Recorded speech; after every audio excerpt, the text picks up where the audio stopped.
की गारंटी कब लेंगे? जनता अब न तो किसी बहकावे में आएगी और न किसी के बहलावे फुसलावे में आएगी।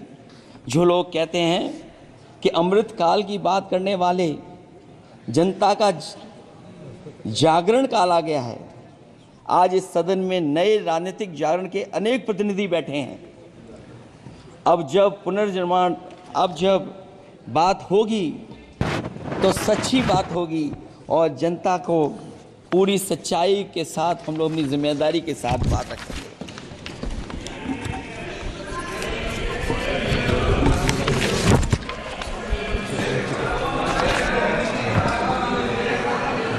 अध्यक्ष महोदय, एक जीत और हुई है, एक जीत और अध्यक्ष महोदय हुई है। मैं जानता हूं सत्ता पक्ष बैठे वाले लोग समझ गए होंगे। अयोध्या की जीत भारत के परिपक्व मतदाता की लोकतांत्रिक समझ की जीत है और हम तो अध्यक्ष महोदय यही सुनते आए हैं, होए वही जो राम रची राखा। यह है उसका फैसला।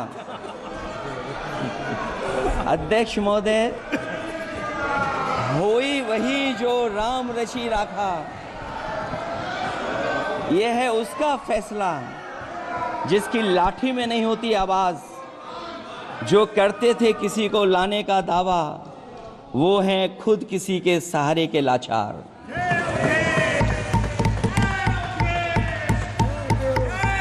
अध्यक्ष महोदय, मैं फिर कह देना चाहता हूं, होए वही जो राम रची राखा, यह है उसका फैसला जिसकी लाठी में नहीं होती आवाज। जो करते थे किसी को लाने का दावा, वो हैं खुद किसी के सहारे के लाचार। हम अयोध्या से लाए हैं उनके प्रेम का पैगाम। हम अयोध्या से लाए हैं उनके प्रेम का पैगाम, जो सच्चे मन से करते हैं सबका कल्याण।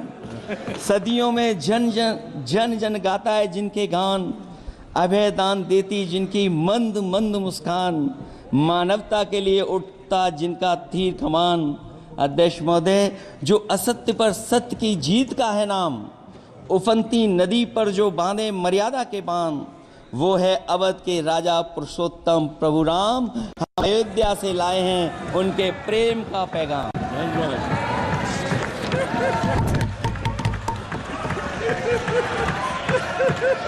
अध्यक्ष महोदय,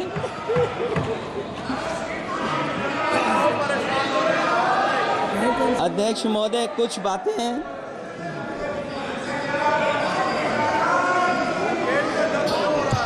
अध्यक्ष महोदय, कुछ बातें समय और काल से परे होती हैं,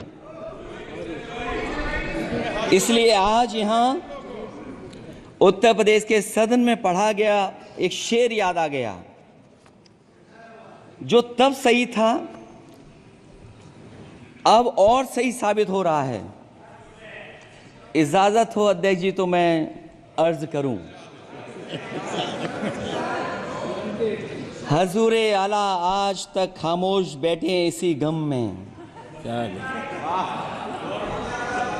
हजूरे आला आज तक खामोश बैठे हैं इसी गम में।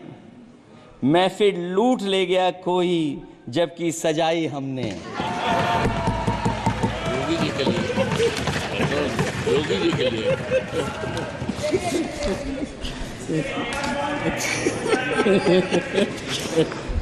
अध्यक्ष महोदय,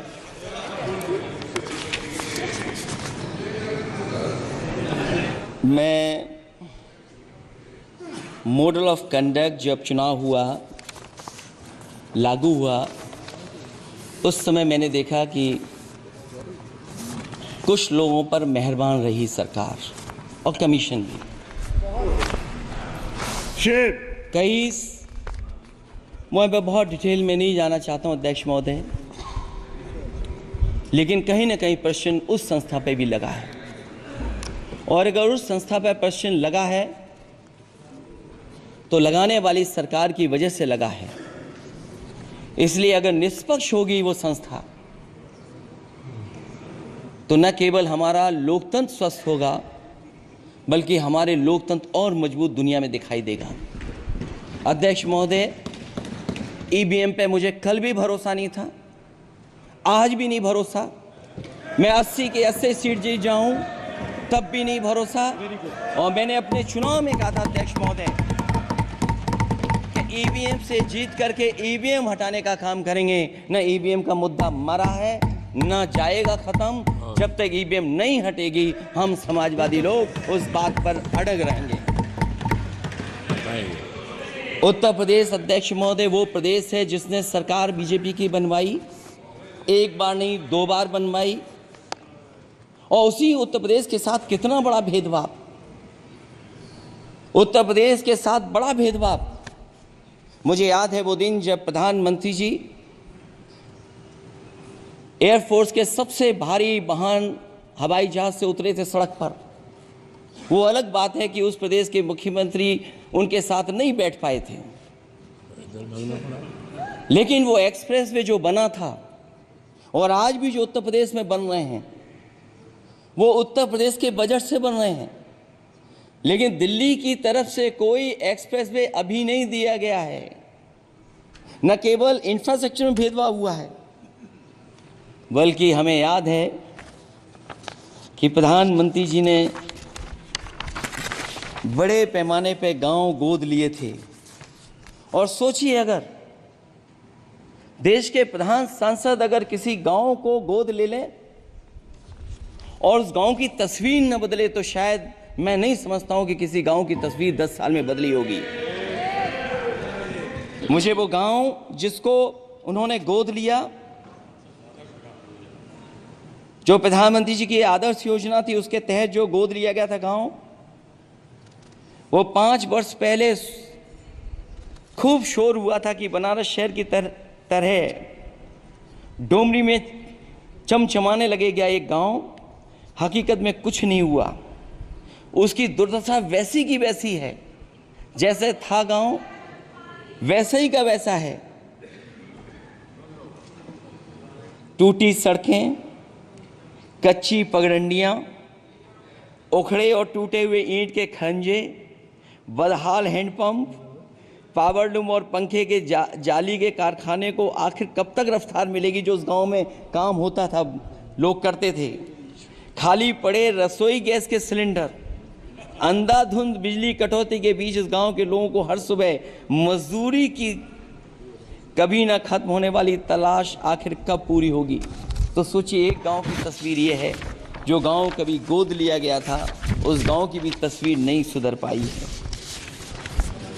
जो भाजपा के स्मार्ट सिटी के झूठे सपने में गांव के लिए कोई जगह नहीं है। अपने गांव गोद लेने की जो बात कही थी, क्या वो भी जुमला था अध्यक्ष जी? पता नहीं जिस गांव को गोद लिया था उसका नाम भी किसी को याद है कि नहीं।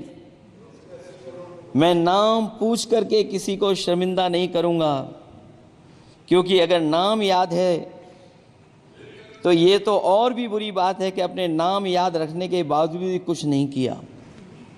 जिसे गोद लिया जाता है उसे अनाथ बनाकर छोड़ देना अच्छी बात नहीं है। और अगर तस्वीर अध्यक्ष महोदय बदली हो 10 साल में उन तमाम गोद लिए हुए गांवों की, तो मैं सत्ता पक्ष के लोगों से कहूंगा जरूर इस सदन में बात रखें, जरूर बताएं आप। जो बात कभी अध्यक्ष महोदय कास्ट सेंसस की उठी थी, हम उस कास्ट सेंसस के पक्ष में हैं कि बिना कास्ट सेंसस के सामाजिक न्याय संभव नहीं है। सबको हक दिला पाना मुश्किल है। अध्यक्ष महोदय, राष्ट्रपति जी के अभिभाषण में अग्निवीर को लेकर के जो चिंता विपक्ष की थी और देश के नौजवानों की थी, वो चिंता वैसी की वैसी बनी है। अध्यक्ष महोदय, मैं ये कहना चाहता हूँ, मैं खुद मिलिट्री स्कूल से पढ़ा हूँ। मेरे साथ के बहुत बड़े पैमाने पे लोग फौज में हैं। मैंने समय समय पे जो मेरे साथ पढ़े जो सीनियर थे उनसे भी जानकारी हासिल की है। बड़े बड़े ऑफिसर से मैंने पूछा है वो शायद आपको न बता पाएं, लेकिन दबी जुबान में उन्होंने कहा है कि देश की सुरक्षा के साथ अग्निवीर जैसी व्यवस्था लागू करने से समझौता हो रहा है।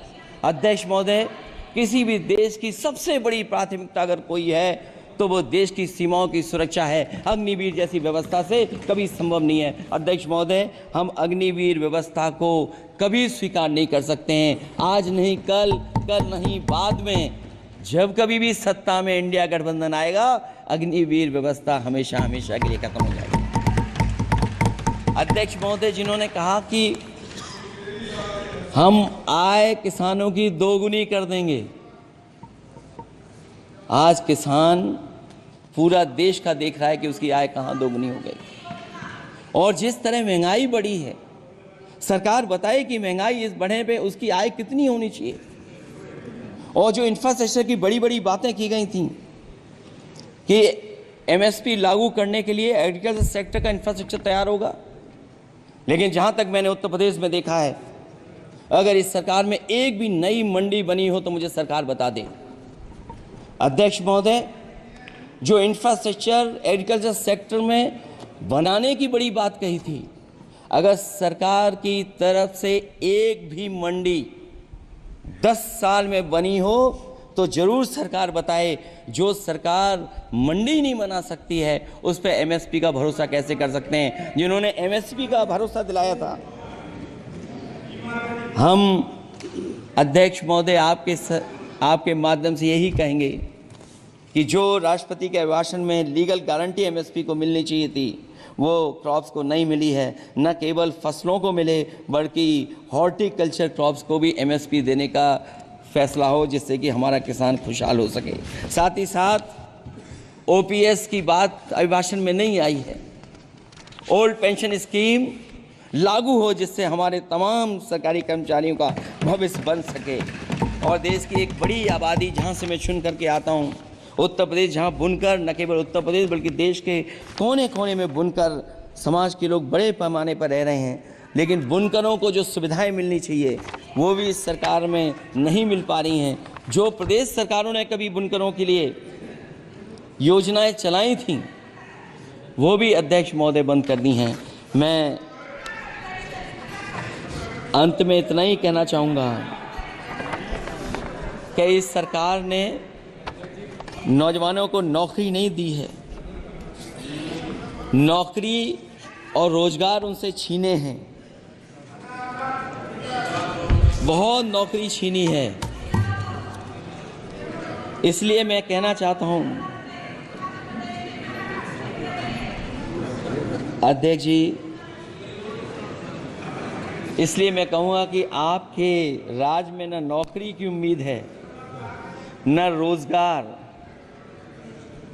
क्योंकि आपने छोटे कारोबारी तक को इतना छोटा बना दिया है कि न तो वो अपना पेट भर सकता है, न किसी को नौकरी पर रख सकता है।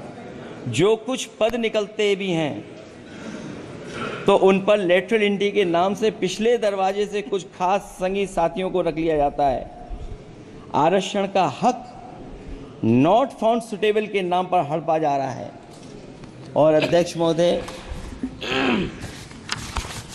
आरक्षण के साथ इतनी खिलवाड़ किसी सरकार ने नहीं की होगी जितनी खिलवाड़ इस सरकार ने की है। जहां सरकारी नौकरियां नहीं दी जा रही हैं, और सरकारी नौकरियां इसलिए नहीं दी जा रही हैं क्योंकि उन्हें आरक्षण देना पड़ेगा। जिस प्रदेश से मैं आता हूं वहाँ सबसे बड़े पैमाने पे नौजवान बेरोजगार है। और पिछले 10 साल में जो पेपर उन्होंने लीक कराए हैं वो इसीलिए कराए हैं क्योंकि नौकरी ना देनी पड़े, और अगर नौकरी देनी पड़ेगी तो उन्हें आरक्षण भी देना पड़ेगा। ये जानबूझ करके सरकार नौकरी और आरक्षण के साथ खिलवाड़ कर रही है।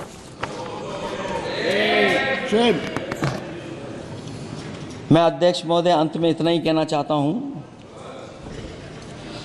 आशा है ये सरकार तब तक चलेगी तब तक उसके केंद्र में इस देश का हर एक गरीब, शोषित, वंचित, पीड़ित, पिछड़ा, दलित, अल्पसंख्यक, आदिवासी, महिला, युवा, छोटा कारोबारी, ईमानदार, नौकरी पेशा, आम आदमी और कर्मचारी अधिकारी, मजदूर और किसान होगा, ना कि धनवान होगा। और शासन के आधार पर संविधान होगा। वह जुमलों की जगह सच में महंगाई, बेरोजगारी, भ्रष्टाचार, गरीबी, भुखमरी, सांप्रदायिक हिंसा, दलित व महिला उत्पीड़न, सामाजिक अन्याय जैसे मूलभूत मुद्दों का समाधान होगा। और भोजन, बिजली, पानी, दवाई, पढ़ाई जैसी बुनियादी ज़रूरतों के लिए कागजी योजनाओं की जगह सच में इंतज़ाम होगा। मैं एक बार फिर उत्तर प्रदेश की समझदार जनता द्वारा सबसे बड़ी पार्टी चुने जाने के साथ साथ इंडिया गठबंधन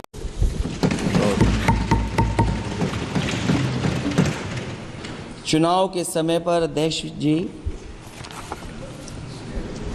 ऐसा कहा गया कि 400 पार। मैं समझदार जनता को फिर एक बार धन्यवाद दूंगा और मैं कुछ कहना चाहता हूं कि आवाम ने तोड़ दिया हुकूमत का गुरूर, दरबार तो लगा है पड़ा गमगीन में बेनूर है पर। अध्यक्ष महोदय, दरबार तो लगा है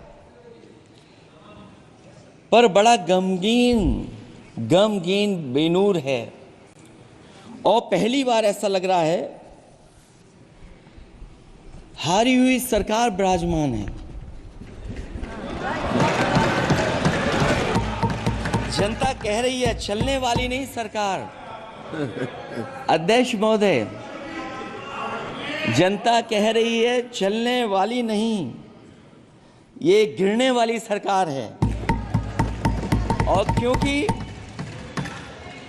ऊपर से जुड़ा कोई तार नहीं, नीचे कोई आधार नहीं, अधर में जो है अटकी हुई वो तो कोई सरकार नहीं। दरअसल पूरा इंडिया समझ गया है कि इंडिया ही प्रो इंडिया है। इस चुनाव में इंडिया अलायंस की नैतिक जीत हुई है। ये पीडीए इंडिया की सकारात्मक राजनीति, पॉलिटिक्स जो पॉजिटिव है, पॉजिटिव पॉलिटिक्स की जीत हुई है। ये इंडिया पीडीए की सोशल जस्टिस मुहिम की विक्ट्री है। 2024 का परिणाम हम इंडिया वालों के लिए जिम्मेदारी से भरा पैगाम भी है। और अगर हम यूं कहें अध्यक्ष महोदय कि 15 अगस्त 1947 अगर उपनिवेशिक राजनीति से आज़ादी का दिन था तो 4 जून 2024 देश के लिए सांप्रदायिक राजनीति से आज़ादी का दिन रहा। ये सांप्रदायिक राजनीति के अंत और सामुदायिक राजनीति की शुरुआत है। जहां सांप्रदायिक राजनीति का अंत हुआ है वहीं सामुदायिक राजनीति की शुरुआत हुई है। सबसे अच्छी बात हुई ये है कि इस चुनाव में सांप्रदायिक राजनीति की हमेशा के लिए हार हो गई है। अध्यक्ष महोदय, कहने को सरकार ये कहती है कि ये 5th लार्जेस्ट इकोनॉमी बन गई है और जीडीपी के मामले में 5th वर्ल्ड की इकोनॉमी बन गई है। लेकिन अध्यक्ष मोदी, ये सरकार क्यों छिपाती है कि अगर ये हमारी सबसे लार्जेस्ट इकोनॉमी, अगर हम 5वें नंबर पर हैं तो हमारे देश की पर कैपिटा इनकम, प्रति व्यक्ति आय हमारे किस स्थान पर पहुंची है।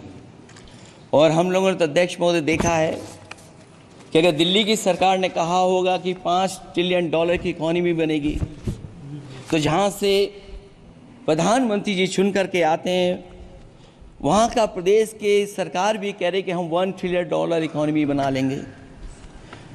देश की इकोनॉमी कहाँ पहुँच गई, पर कैपिटा इनकम क्या है। लेकिन अगर उत्तर प्रदेश की इकोनॉमी को अगर $1 ट्रिलियन की इकोनॉमी बनना है तो कम से कम 35% की ग्रोथ चाहिए।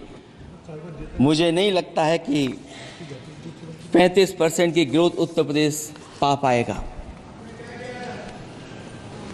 हम हंगर इंडेक्स में कहाँ खड़े हैं, नीचे से कहाँ हैं। जो 5th लार्जेस्ट इकोनॉमी की बात कर रहे हैं वो इनइक्वालिटी के पैरामीटर पे कहाँ खड़े हैं, वो हैप्पीनेस इंडेक्स में कहाँ खड़े हैं।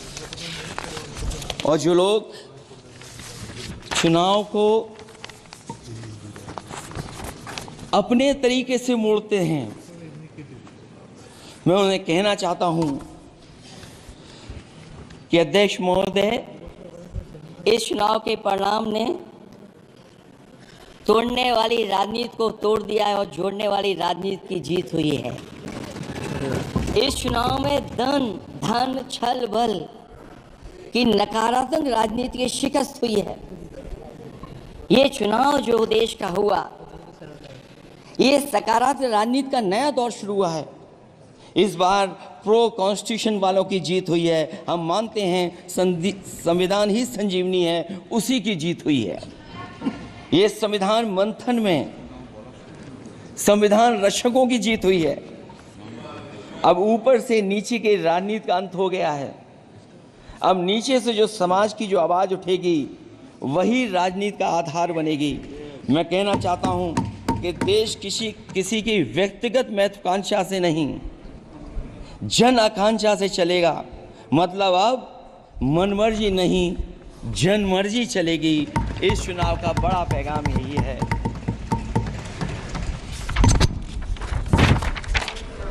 अध्यक्ष महोदय, बहुत सी बातें हुई हैं।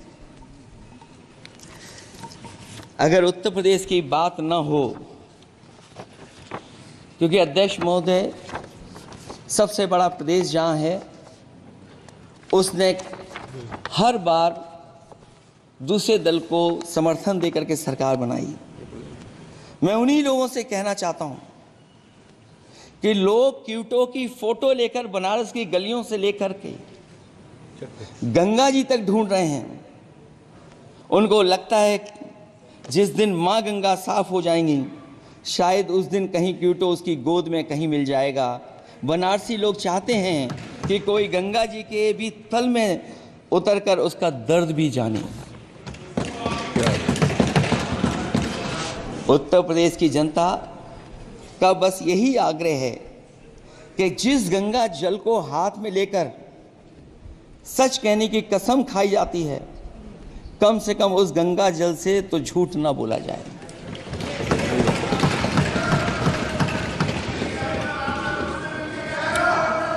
जहां विकास के नाम पर खरबों रुपए की लूट का राज खोलते भ्रष्टाचार के गड्ढे प्रदेश का नाम खराब कर रहे हैं, वहीं पहली बारिश में ही टपकती हुई छत और गिर चुकी स्टेशन की दीवार बेईमानी की निशानी बन गई है।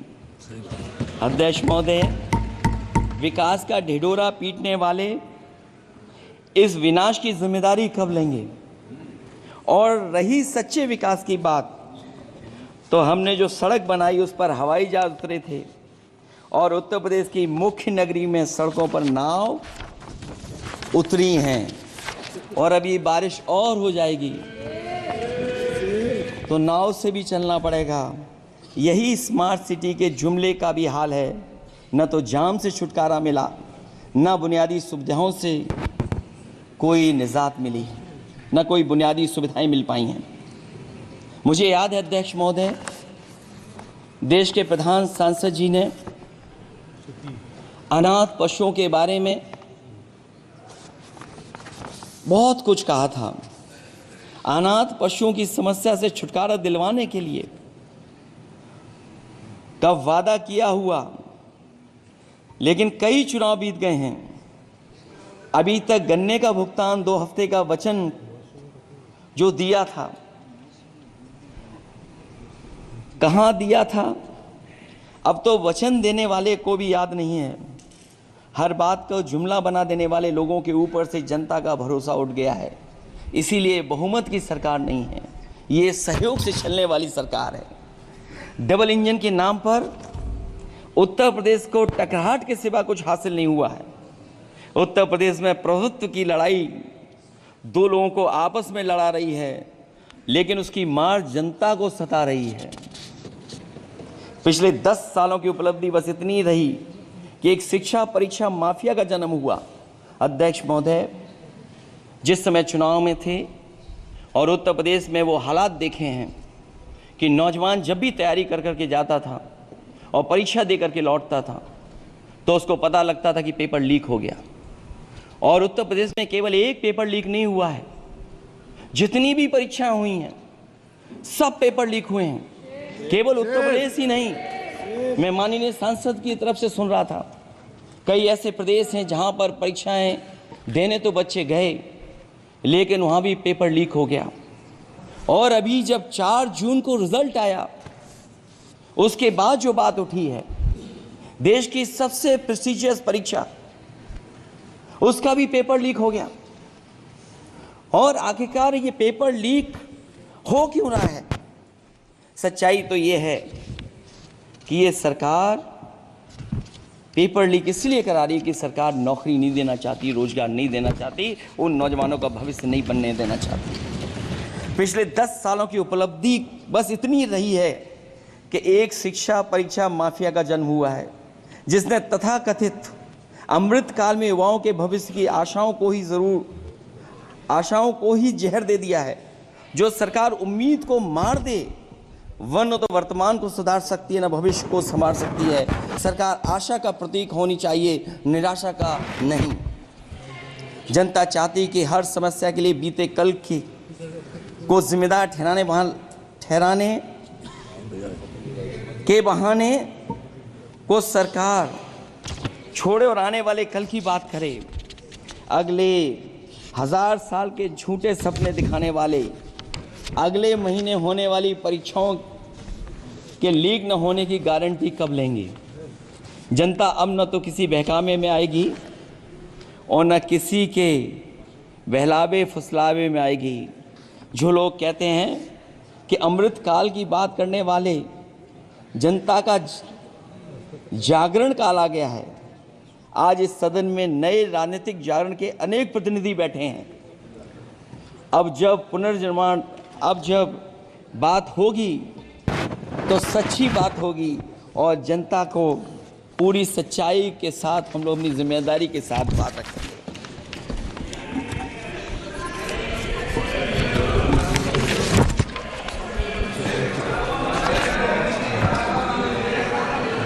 अध्यक्ष महोदय, एक जीत और हुई है,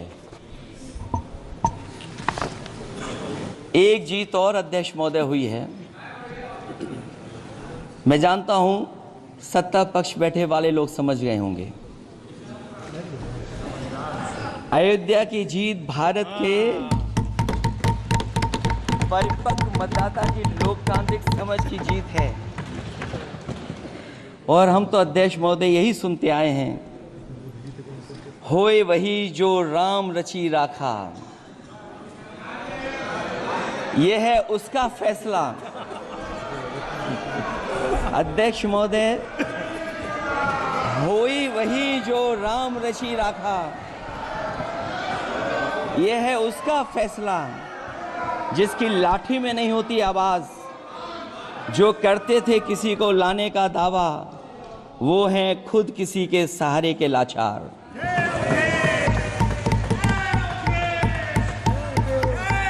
अध्यक्ष महोदय, मैं फिर कह देना चाहता हूं, होए वही जो राम रची राखा, यह है उसका फैसला जिसकी लाठी में नहीं होती आवाज, जो करते थे किसी को लाने का दावा, वो हैं खुद किसी के सहारे के लाचार। हम अयोध्या से लाए हैं उनके प्रेम का पैगाम, हम अयोध्या से लाए हैं उनके प्रेम का पैगाम, जो सच्चे मन से करते हैं सबका कल्याण। सदियों में जन जन गाता है जिनके गान, अभय दान देती जिनकी मंद मंद मुस्कान, मानवता के लिए उठता जिनका तीर कमान। अध्यक्ष महोदय, जो असत्य पर सत्य की जीत का है नाम, उफनती नदी पर जो बांधे मर्यादा के बांध, वो है अवध के राजा पुरुषोत्तम प्रभु राम। हम अयोध्या से लाए हैं उनके प्रेम का पैगाम।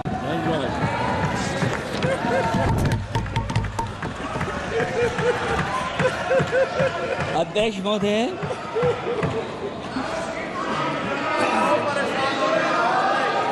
अध्यक्ष महोदय, कुछ बातें हैं।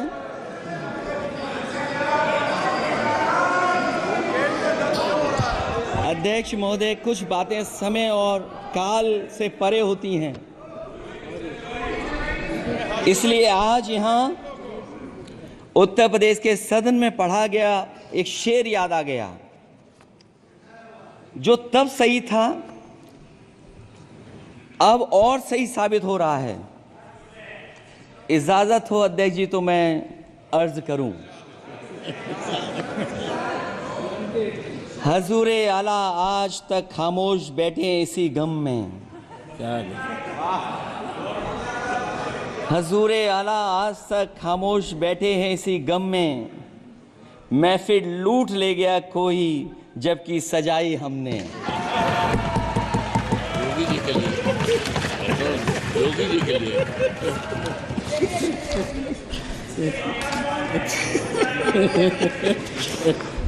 अध्यक्ष महोदय,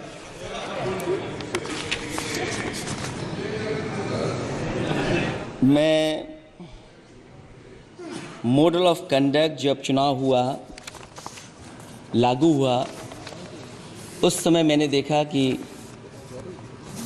कुछ लोगों पर मेहरबान रही सरकार और कमीशन भी।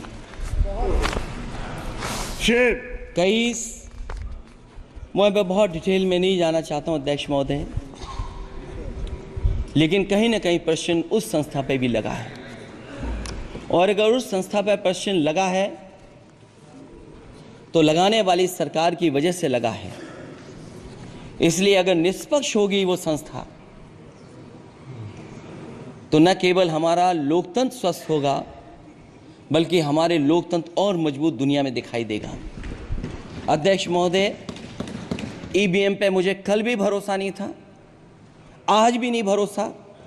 मैं 80 के 80 सीट जीत जाऊं तब भी नहीं भरोसा। और मैंने अपने चुनाव में कहा था अध्यक्ष महोदय कि ईवीएम से जीत करके ईवीएम हटाने का काम करेंगे। न ईवीएम का मुद्दा मरा है, न जाएगा खत्म। जब तक ईवीएम नहीं हटेगी हम समाजवादी लोग उस बात पर अड़ग रहेंगे। उत्तर प्रदेश अध्यक्ष महोदय वो प्रदेश है जिसने सरकार बीजेपी की बनवाई, एक बार नहीं 2 बार बनवाई, और उसी उत्तर प्रदेश के साथ कितना बड़ा भेदभाव, उत्तर प्रदेश के साथ बड़ा भेदभाव। मुझे याद है वो दिन जब प्रधानमंत्री जी एयरफोर्स के सबसे भारी वाहन हवाई जहाज से उतरे थे सड़क पर। वो अलग बात है कि उस प्रदेश के मुख्यमंत्री उनके साथ नहीं बैठ पाए थे,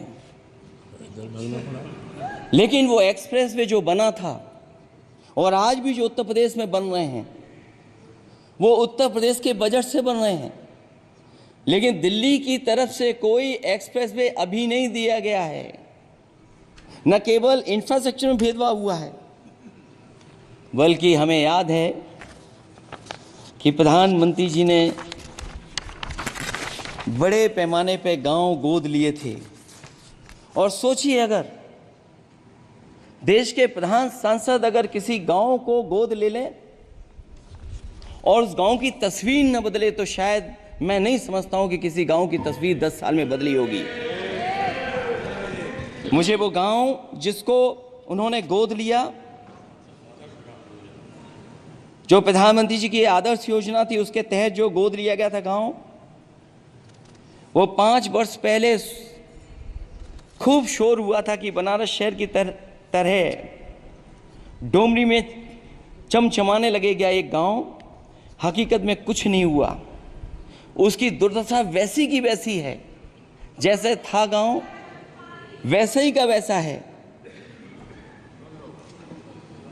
टूटी सड़कें, कच्ची पगडंडियां, उखड़े और टूटे हुए ईंट के खंजे, बदहाल हैंडपंप, पावरलूम और पंखे के जाली के कारखाने को आखिर कब तक रफ्तार मिलेगी जो उस गांव में काम होता था, लोग करते थे। खाली पड़े रसोई गैस के सिलेंडर, अंधाधुंध बिजली कटौती के बीच इस गांव के लोगों को हर सुबह मजदूरी की कभी ना खत्म होने वाली तलाश आखिर कब पूरी होगी। तो सोचिए, एक गांव की तस्वीर ये है। जो गांव कभी गोद लिया गया था, उस गांव की भी तस्वीर नहीं सुधर पाई है। जो भाजपा के स्मार्ट सिटी के झूठे सपने में गांव के लिए कोई जगह नहीं है, अपने गांव गोद लेने की जो बात कही थी, क्या वो भी जुमला था अध्यक्ष जी? पता नहीं जिस गांव को गोद लिया था उसका नाम भी किसी को याद है कि नहीं। मैं नाम पूछ करके किसी को शर्मिंदा नहीं करूंगा, क्योंकि अगर नाम याद है तो ये तो और भी बुरी बात है कि अपने नाम याद रखने के बावजूद भी कुछ नहीं किया। जिसे गोद लिया जाता है उसे अनाथ बनाकर छोड़ देना अच्छी बात नहीं है। और अगर तस्वीर अध्यक्ष महोदय बदली हो 10 साल में उन तमाम गोद लिए हुए गांवों की, तो मैं सत्ता पक्ष के लोगों से कहूंगा जरूर इस सदन में बात रखें, जरूर बताएं आप। जो बात कभी अध्यक्ष महोदय कास्ट सेंसस की उठी थी, हम उस कास्ट सेंसस के पक्ष में हैं कि बिना कास्ट सेंसस के सामाजिक न्याय संभव नहीं है, सबको हक दिला पाना मुश्किल है। अध्यक्ष महोदय, राष्ट्रपति जी के अभिभाषण में अग्निवीर को लेकर के जो चिंता विपक्ष की थी और देश के नौजवानों की थी, वो चिंता वैसी की वैसी बनी है। अध्यक्ष महोदय, मैं ये कहना चाहता हूँ, मैं खुद मिलिट्री स्कूल से पढ़ा हूँ, मेरे साथ के बहुत बड़े पैमाने पे लोग फौज में हैं। मैंने समय समय पे जो मेरे साथ पढ़े जो सीनियर थे उनसे भी जानकारी हासिल की है, बड़े बड़े अफसर से मैंने पूछा है, वो शायद आपको न बता पाएँ, लेकिन दबी जुबान में उन्होंने कहा है कि देश की सुरक्षा के साथ अग्निवीर जैसी व्यवस्था लागू करने से समझौता हो रहा है। अध्यक्ष महोदय, किसी भी देश की सबसे बड़ी प्राथमिकता अगर कोई है तो वो देश की सीमाओं की सुरक्षा है। अग्निवीर जैसी व्यवस्था से कभी संभव नहीं है। अध्यक्ष महोदय, हम अग्निवीर व्यवस्था को कभी स्वीकार नहीं कर सकते हैं। आज नहीं कल, कल नहीं बाद में, जब कभी भी सत्ता में इंडिया गठबंधन आएगा, अग्निवीर व्यवस्था हमेशा हमेशा के लिए खत्म हो जाएगी। अध्यक्ष महोदय, जिन्होंने कहा कि हम आय किसानों की दोगुनी कर देंगे, आज किसान पूरा देश का देख रहा है कि उसकी आय कहां दोगुनी हो गई। और जिस तरह महंगाई बढ़ी है, सरकार बताए कि महंगाई इस बढ़ने पे उसकी आय कितनी होनी चाहिए। और जो इंफ्रास्ट्रक्चर की बड़ी बड़ी बातें की गई थी कि एमएसपी लागू करने के लिए एग्रीकल्चर सेक्टर का इंफ्रास्ट्रक्चर तैयार होगा, लेकिन जहां तक मैंने उत्तर प्रदेश में देखा है, अगर इस सरकार में एक भी नई मंडी बनी हो तो मुझे सरकार बता दे। अध्यक्ष महोदय, जो इंफ्रास्ट्रक्चर एग्रीकल्चर सेक्टर में बनाने की बड़ी बात कही थी, अगर सरकार की तरफ से एक भी मंडी 10 साल में बनी हो तो जरूर सरकार बताए। जो सरकार मंडी नहीं बना सकती है उस पर एमएसपी का भरोसा कैसे कर सकते हैं, जिन्होंने एमएसपी का भरोसा दिलाया था। हम अध्यक्ष महोदय आपके माध्यम से यही कहेंगे कि जो राष्ट्रपति के अभिभाषण में लीगल गारंटी एमएसपी को मिलनी चाहिए थी, वो क्रॉप्स को नहीं मिली है। न केवल फसलों को मिले बल्कि हॉर्टिकल्चर क्रॉप्स को भी एमएसपी देने का फैसला हो, जिससे कि हमारा किसान खुशहाल हो सके। साथ ही साथ ओपीएस की बात अभिभाषण में नहीं आई है। ओल्ड पेंशन स्कीम लागू हो, जिससे हमारे तमाम सरकारी कर्मचारियों का भविष्य बन सके। और देश की एक बड़ी आबादी जहाँ से मैं चुन करके आता हूँ, उत्तर प्रदेश, जहाँ बुनकर, न केवल उत्तर प्रदेश बल्कि देश के कोने कोने में बुनकर समाज के लोग बड़े पैमाने पर रह रहे हैं, लेकिन बुनकरों को जो सुविधाएं मिलनी चाहिए वो भी इस सरकार में नहीं मिल पा रही हैं। जो प्रदेश सरकारों ने कभी बुनकरों के लिए योजनाएं चलाई थीं वो भी अध्यक्ष महोदय बंद कर दी हैं। मैं अंत में इतना ही कहना चाहूँगा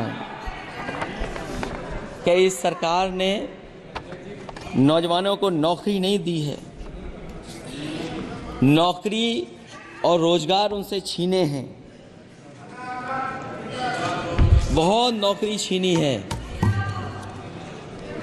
इसलिए मैं कहना चाहता हूं अध्यक्ष जी, इसलिए मैं कहूँगा कि आपके राज में न नौकरी की उम्मीद है न रोजगार, क्योंकि आपने छोटे कारोबारी तक को इतना छोटा बना दिया है कि न तो वो अपना पेट भर सकता है न किसी को नौकरी पर रख सकता है। जो कुछ पद निकलते भी हैं तो उन पर लेटरल एंट्री के नाम से पिछले दरवाजे से कुछ खास संगी साथियों को रख लिया जाता है। आरक्षण का हक नॉट फाउंड सुटेबल के नाम पर हड़पा जा रहा है। और अध्यक्ष महोदय, आरक्षण के साथ इतनी खिलवाड़ किसी सरकार ने नहीं की होगी जितनी खिलवाड़ इस सरकार ने की है। जहां सरकारी नौकरियां नहीं दी जा रही हैं, और सरकारी नौकरियां इसलिए नहीं दी जा रही हैं क्योंकि उन्हें आरक्षण देना पड़ेगा। जिस प्रदेश से मैं आता हूं वहाँ सबसे बड़े पैमाने पे नौजवान बेरोजगार है। और पिछले 10 साल में जो पेपर उन्होंने लीक कराए हैं वो इसीलिए कराए हैं क्योंकि नौकरी ना देनी पड़े, और अगर नौकरी देनी पड़ेगी तो उन्हें आरक्षण भी देना पड़ेगा। ये जानबूझ करके सरकार नौकरी और आरक्षण के साथ खिलवाड़ कर रही है।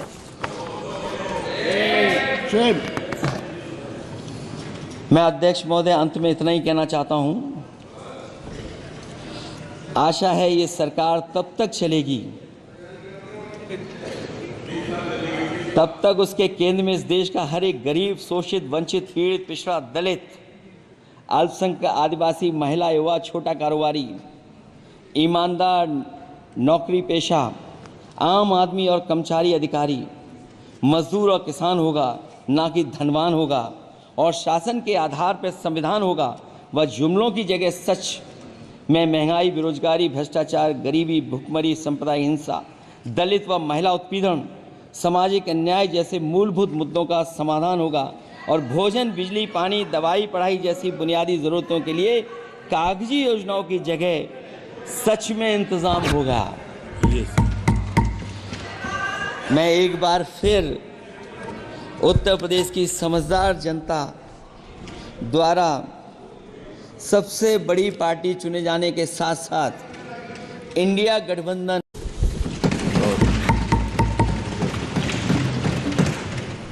चुनाव के समय पर अध्यक्ष जी ऐसा कहा गया कि 400 पार। मैं समझदार जनता को फिर एक बार धन्यवाद दूंगा।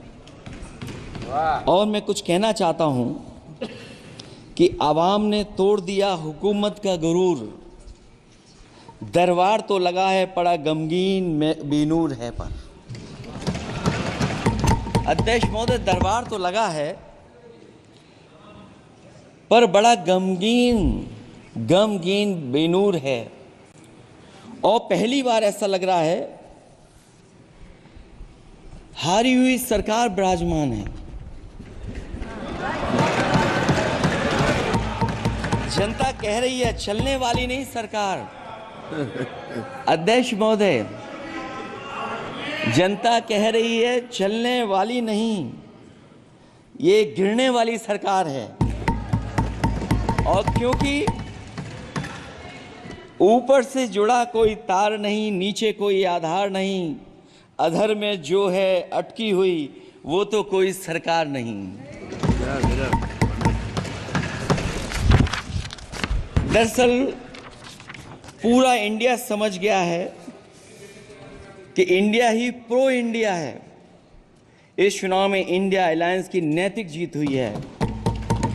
ये पीडीए इंडिया की सकारात्मक राजनीति, पॉलिटिक्स जो पॉजिटिव है, पॉजिटिव पॉलिटिक्स की जीत हुई है।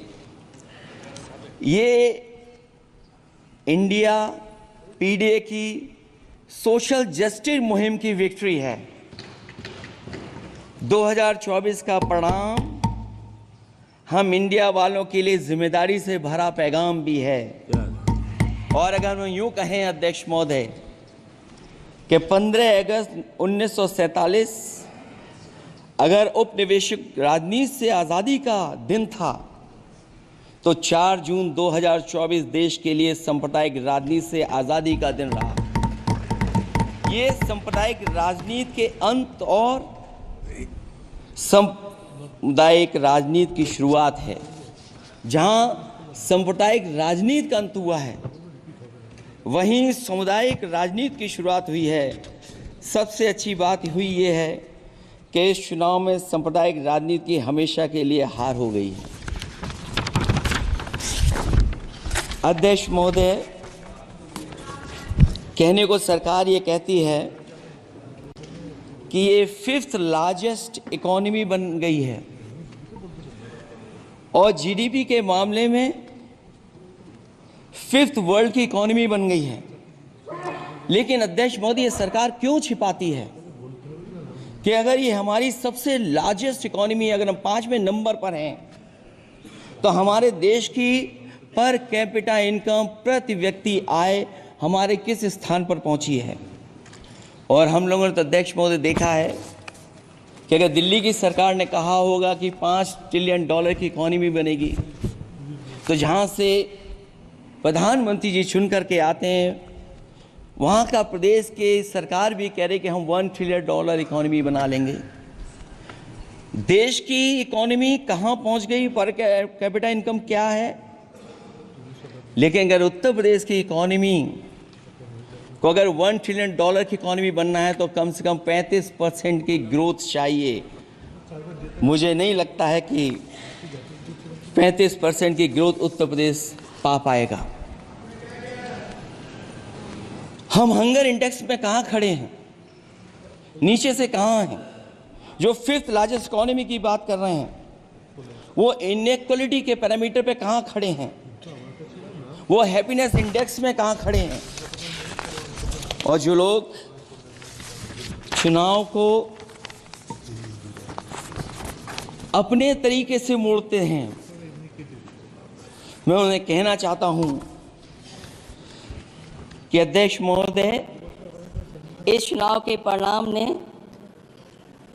तोड़ने वाली राजनीति को तोड़ दिया है और जोड़ने वाली राजनीति की जीत हुई है। इस चुनाव में धन छल बल की नकारात्मक राजनीति की शिकस्त हुई है। ये चुनाव जो देश का हुआ, ये सकारात्मक राजनीति का नया दौर शुरू हुआ है। इस बार प्रो कॉन्स्टिट्यूशन वालों की जीत हुई है। हम मानते हैं संविधान ही संजीवनी है, उसी की जीत हुई है।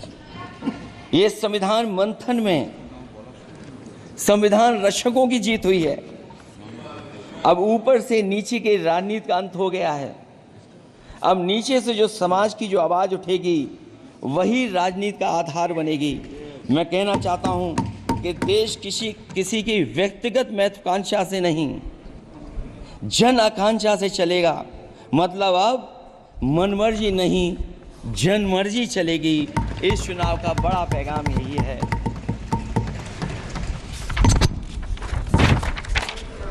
अध्यक्ष महोदय, बहुत सी बातें हुई हैं। अगर उत्तर प्रदेश की बात न हो, क्योंकि अध्यक्ष महोदय, सबसे बड़ा प्रदेश जहाँ है, उसने हर बार दूसरे दल को समर्थन देकर के सरकार बनाई। मैं उन्हीं लोगों से कहना चाहता हूं कि लोग क्यूटो की फोटो लेकर बनारस की गलियों से लेकर के गंगा जी तक ढूंढ रहे हैं। उनको लगता है जिस दिन माँ गंगा साफ हो जाएंगी, शायद उस दिन कहीं क्यूटो उसकी गोद में कहीं मिल जाएगा।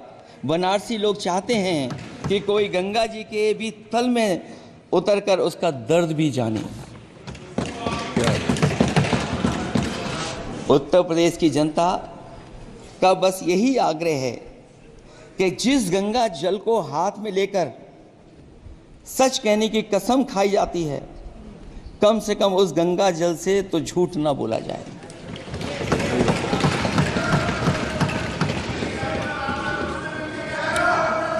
जहां विकास के नाम पर खरबों रुपए की लूट का राज खोलते भ्रष्टाचार के गड्ढे प्रदेश का नाम खराब कर रहे हैं, वहीं पहली बारिश में ही टपकती हुई छत और गिर चुकी स्टेशन की दीवार बेईमानी की निशानी बन गई है। अध्यक्ष महोदय, विकास का ढिढोरा पीटने वाले इस विनाश की जिम्मेदारी कब लेंगे? और रही सच्चे विकास की बात, तो हमने जो सड़क बनाई उस पर हवाई जहाज उतरे थे और उत्तर प्रदेश की मुख्य नगरी में सड़कों पर नाव उतरी हैं और अभी बारिश और हो जाएगी तो नाव से भी चलना पड़ेगा। यही स्मार्ट सिटी के जुमले का भी हाल है। न तो जाम से छुटकारा मिला, न बुनियादी सुविधाओं से कोई निजात मिली, न कोई बुनियादी सुविधाएं मिल पाई हैं। मुझे याद है अध्यक्ष महोदय, देश के प्रधान सांसद जी ने अनाथ पशुओं के बारे में बहुत कुछ कहा था। अनाथ पशुओं की समस्या से छुटकारा दिलवाने के लिए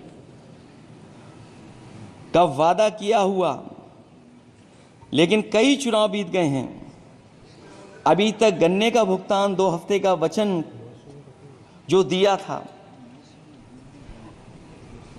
कहां दिया था? अब तो वचन देने वाले को भी याद नहीं है। हर बात को जुमला बना देने वाले लोगों के ऊपर से जनता का भरोसा उठ गया है। इसीलिए बहुमत की सरकार नहीं है, ये सहयोग से चलने वाली सरकार है। डबल इंजन के नाम पर उत्तर प्रदेश को टकराहट के सिवा कुछ हासिल नहीं हुआ है। उत्तर प्रदेश में प्रभुत्व की लड़ाई 2 लोगों को आपस में लड़ा रही है, लेकिन उसकी मार जनता को सता रही है। पिछले 10 सालों की उपलब्धि बस इतनी रही कि एक शिक्षा परीक्षा माफिया का जन्म हुआ। अध्यक्ष महोदय, जिस समय चुनाव में थे और उत्तर प्रदेश में वो हालात देखे हैं कि नौजवान जब भी तैयारी कर करके जाता था और परीक्षा दे करके लौटता था तो उसको पता लगता था कि पेपर लीक हो गया। और उत्तर प्रदेश में केवल एक पेपर लीक नहीं हुआ है, जितनी भी परीक्षाएं हुई हैं सब पेपर लीक हुए हैं। केवल उत्तर प्रदेश ही नहीं, मैं माननीय सांसद की तरफ से सुन रहा था, कई ऐसे प्रदेश हैं जहां पर परीक्षाएं देने तो बच्चे गए, लेकिन वहां भी पेपर लीक हो गया। और अभी जब 4 जून को रिजल्ट आया, उसके बाद जो बात उठी है, देश की सबसे प्रेस्टिजियस परीक्षा, उसका भी पेपर लीक हो गया। और आखिरकार ये पेपर लीक हो क्यों रहा है? सच्चाई तो ये है कि ये सरकार पेपर लीक इसलिए करा रही है कि सरकार नौकरी नहीं देना चाहती, रोजगार नहीं देना चाहती, उन नौजवानों का भविष्य नहीं बनने देना चाहती। पिछले 10 सालों की उपलब्धि बस इतनी रही है कि एक शिक्षा परीक्षा माफिया का जन्म हुआ है, जिसने तथाकथित अमृतकाल में युवाओं के भविष्य की आशाओं को ही जहर दे दिया है। जो सरकार उम्मीद को मार दे, वह न तो वर्तमान को सुधार सकती है, न भविष्य को संभाल सकती है। सरकार आशा का प्रतीक होनी चाहिए, निराशा का नहीं। जनता चाहती कि हर समस्या के लिए बीते कल की को जिम्मेदार ठहराने के बहाने को सरकार छोड़े और आने वाले कल की बात करे। अगले 1000 साल के झूठे सपने दिखाने वाले अगले महीने होने वाली परीक्षाओं के लीक न होने की गारंटी कब लेंगे? जनता अब न तो किसी बहकावे में आएगी और न किसी के बहलावे फुसलावे में आएगी। जो लोग कहते हैं कि अमृतकाल की बात करने वाले जनता का जागरण काल आ गया है। आज इस सदन में नए राजनीतिक जागरण के अनेक प्रतिनिधि बैठे हैं। अब जब बात होगी तो सच्ची बात होगी और जनता को पूरी सच्चाई के साथ हम लोग अपनी जिम्मेदारी के साथ बात रखेंगे।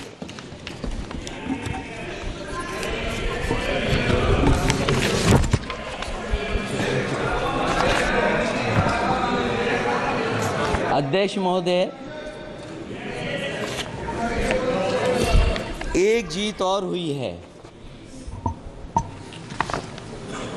एक जीत और अध्यक्ष महोदय हुई है।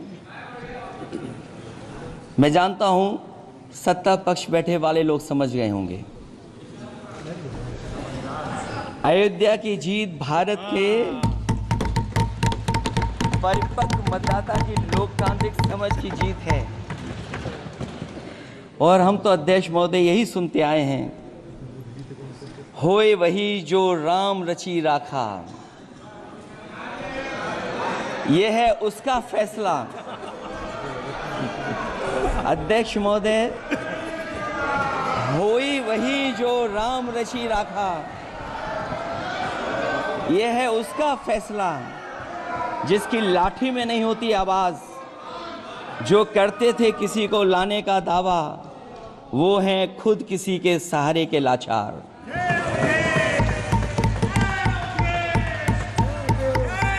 अध्यक्ष महोदय,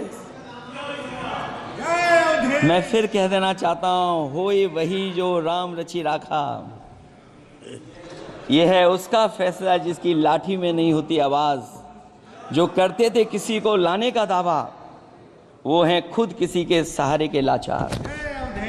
हम अयोध्या से लाए हैं उनके प्रेम का पैगाम,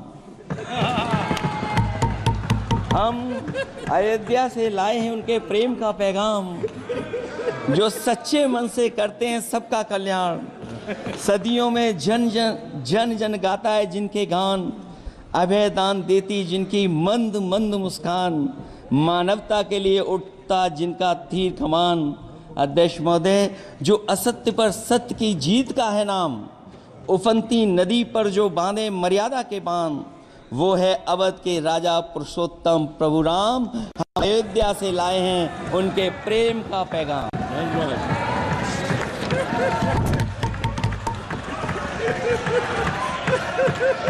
अध्यक्ष महोदय,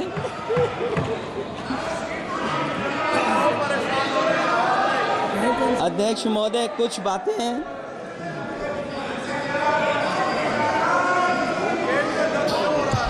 अध्यक्ष महोदय, कुछ बातें समय और काल से परे होती हैं, इसलिए आज यहाँ उत्तर प्रदेश के सदन में पढ़ा गया एक शेर याद आ गया, जो तब सही था अब और सही साबित हो रहा है। इजाजत हो अध्यक्ष जी तो मैं अर्ज करूं। हजूरे आला आज तक खामोश बैठे इसी गम में,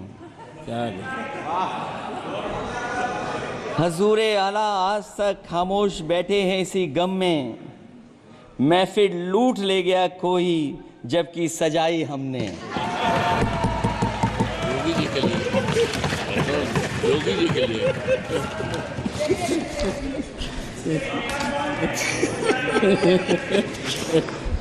अध्यक्ष महोदय,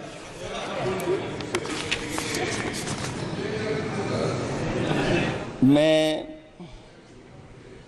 मॉडल ऑफ कंडक्ट जब चुनाव हुआ, लागू हुआ, उस समय मैंने देखा कि कुछ लोगों पर मेहरबान रही सरकार और कमीशन भी। कई मैं बहुत डिटेल में नहीं जाना चाहता हूं अध्यक्ष महोदय,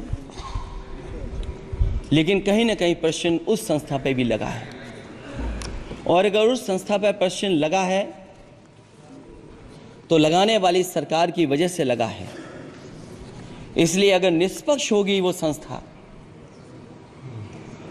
तो न केवल हमारा लोकतंत्र स्वस्थ होगा, बल्कि हमारे लोकतंत्र और मजबूत दुनिया में दिखाई देगा। अध्यक्ष महोदय, ईवीएम पे मुझे कल भी भरोसा नहीं था, आज भी नहीं भरोसा। मैं 80 के 80 सीट जीत जाऊं तब भी नहीं भरोसा।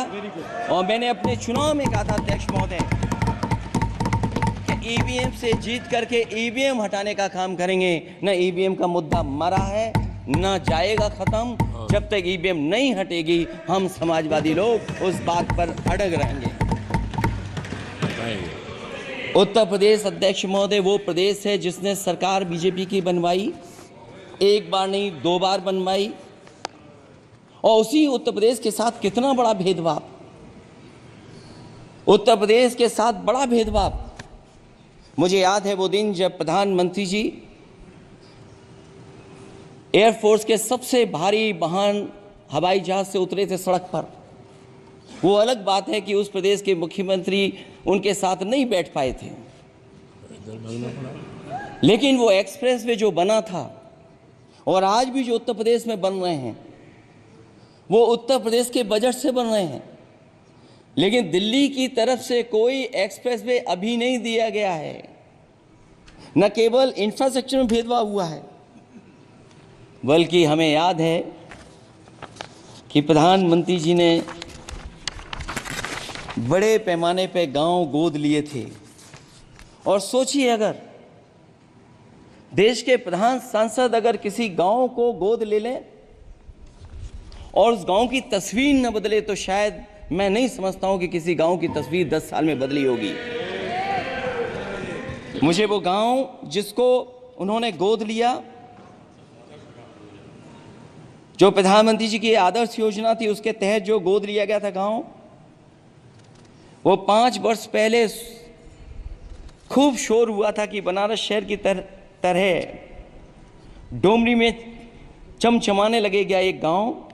हकीकत में कुछ नहीं हुआ। उसकी दुर्दशा वैसी की वैसी है, जैसे था गांव वैसे ही का वैसा है।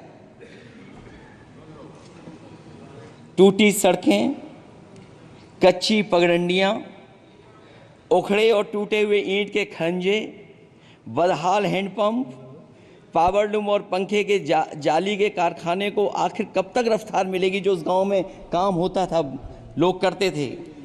खाली पड़े रसोई गैस के सिलेंडर, अंधाधुंध बिजली कटौती के बीच इस गांव के लोगों को हर सुबह मजदूरी की कभी ना खत्म होने वाली तलाश आखिर कब पूरी होगी। तो सोचिए, एक गांव की तस्वीर ये है।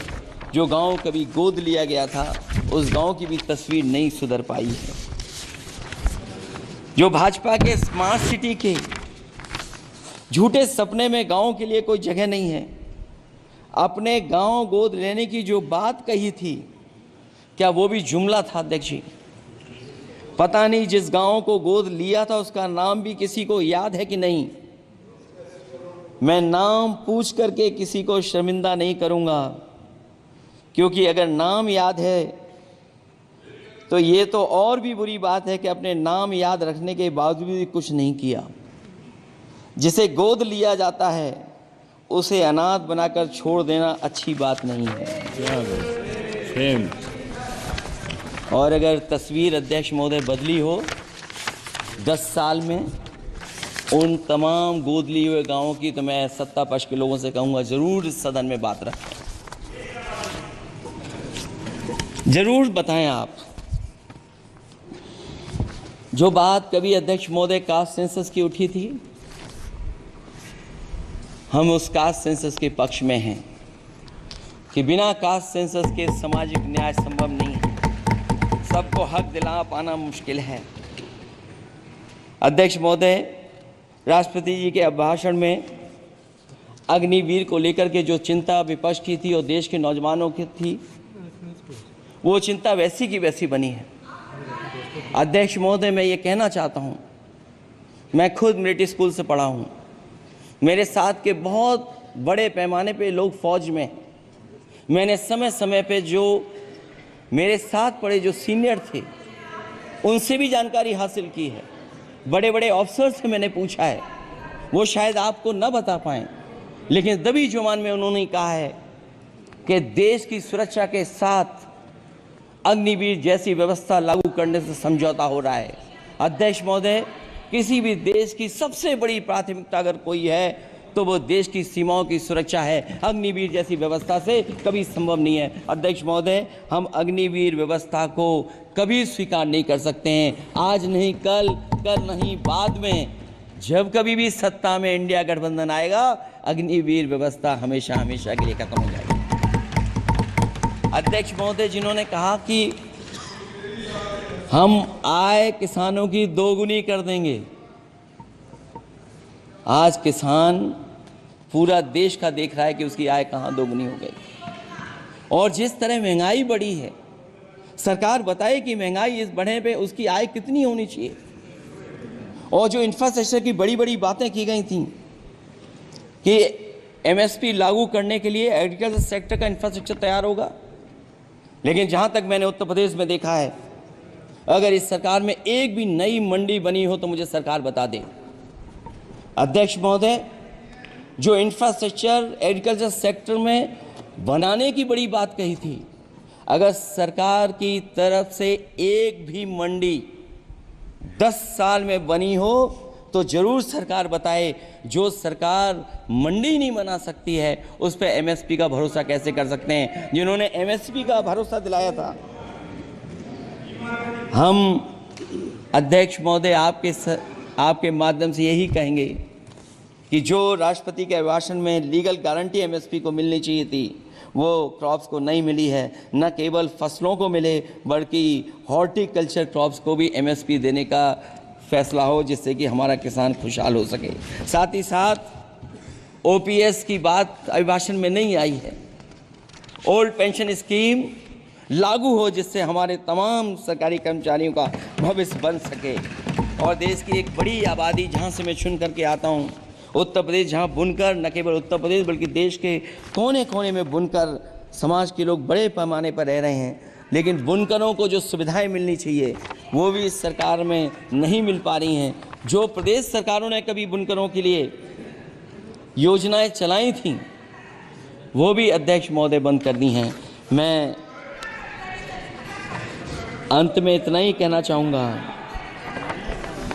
कि इस सरकार ने नौजवानों को नौकरी नहीं दी है, नौकरी और रोजगार उनसे छीने हैं, बहुत नौकरी छीनी है। इसलिए मैं कहना चाहता हूं अध्यक्ष जी,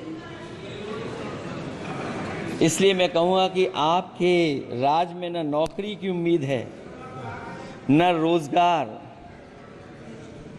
क्योंकि आपने छोटे कारोबारी तक को इतना छोटा बना दिया है कि न तो वो अपना पेट भर सकता है न किसी को नौकरी पर रख सकता है। जो कुछ पद निकलते भी हैं तो उन पर लेटरल एंट्री के नाम से पिछले दरवाजे से कुछ खास संगी साथियों को रख लिया जाता है। आरक्षण का हक नॉट फाउंड सुटेबल के नाम पर हड़पा जा रहा है। और अध्यक्ष महोदय, आरक्षण के साथ इतनी खिलवाड़ किसी सरकार ने नहीं की होगी जितनी खिलवाड़ इस सरकार ने की है। जहां सरकारी नौकरियां नहीं दी जा रही हैं, और सरकारी नौकरियां इसलिए नहीं दी जा रही हैं क्योंकि उन्हें आरक्षण देना पड़ेगा। जिस प्रदेश से मैं आता हूं वहाँ सबसे बड़े पैमाने पे नौजवान बेरोजगार है। और पिछले 10 साल में जो पेपर उन्होंने लीक कराए हैं वो इसीलिए कराए हैं क्योंकि नौकरी ना देनी पड़े, और अगर नौकरी देनी पड़ेगी तो उन्हें आरक्षण भी देना पड़ेगा। ये जानबूझ करके सरकार नौकरी और आरक्षण के साथ खिलवाड़ कर रही है।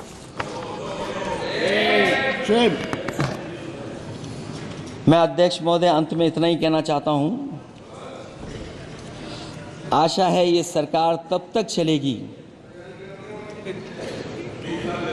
तब तक उसके केंद्र में इस देश का हर एक गरीब, शोषित, वंचित, पीड़ित, पिछड़ा, दलित, अल्पसंख्यक, आदिवासी, महिला, युवा, छोटा कारोबारी, ईमानदार, नौकरी पेशा, आम आदमी और कर्मचारी अधिकारी, मजदूर और किसान होगा, ना कि धनवान होगा।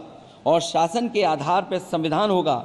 वह जुमलों की जगह सच में महंगाई, बेरोजगारी, भ्रष्टाचार, गरीबी, भुखमरी, सांप्रदायिक हिंसा, दलित व महिला उत्पीड़न, सामाजिक अन्याय जैसे मूलभूत मुद्दों का समाधान होगा। और भोजन, बिजली, पानी, दवाई, पढ़ाई जैसी बुनियादी ज़रूरतों के लिए कागजी योजनाओं की जगह सच में इंतज़ाम होगा। मैं एक बार फिर उत्तर प्रदेश की समझदार जनता द्वारा सबसे बड़ी पार्टी चुने जाने के साथ साथ इंडिया गठबंधन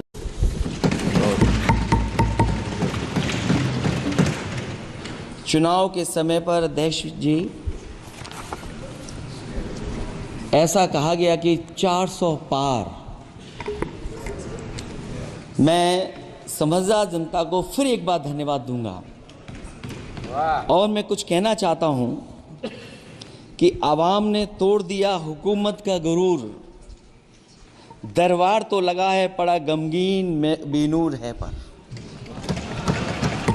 अध्यक्ष महोदय, दरबार तो लगा है पर बड़ा गमगीन बेनूर है और पहली बार ऐसा लग रहा है हारी हुई सरकार विराजमान है। जनता कह रही है चलने वाली नहीं सरकार। अध्यक्ष महोदय, जनता कह रही है चलने वाली नहीं, ये गिरने वाली सरकार है। और क्योंकि ऊपर से जुड़ा कोई तार नहीं, नीचे कोई आधार नहीं, अधर में जो है अटकी हुई वो तो कोई सरकार नहीं। दरअसल पूरा इंडिया समझ गया है कि इंडिया ही प्रो इंडिया है। इस चुनाव में इंडिया अलायंस की नैतिक जीत हुई है। ये पीडीए इंडिया की सकारात्मक राजनीति, पॉलिटिक्स जो पॉजिटिव है, पॉजिटिव पॉलिटिक्स की जीत हुई है। ये इंडिया पीडीए की सोशल जस्टिस मुहिम की विक्ट्री है।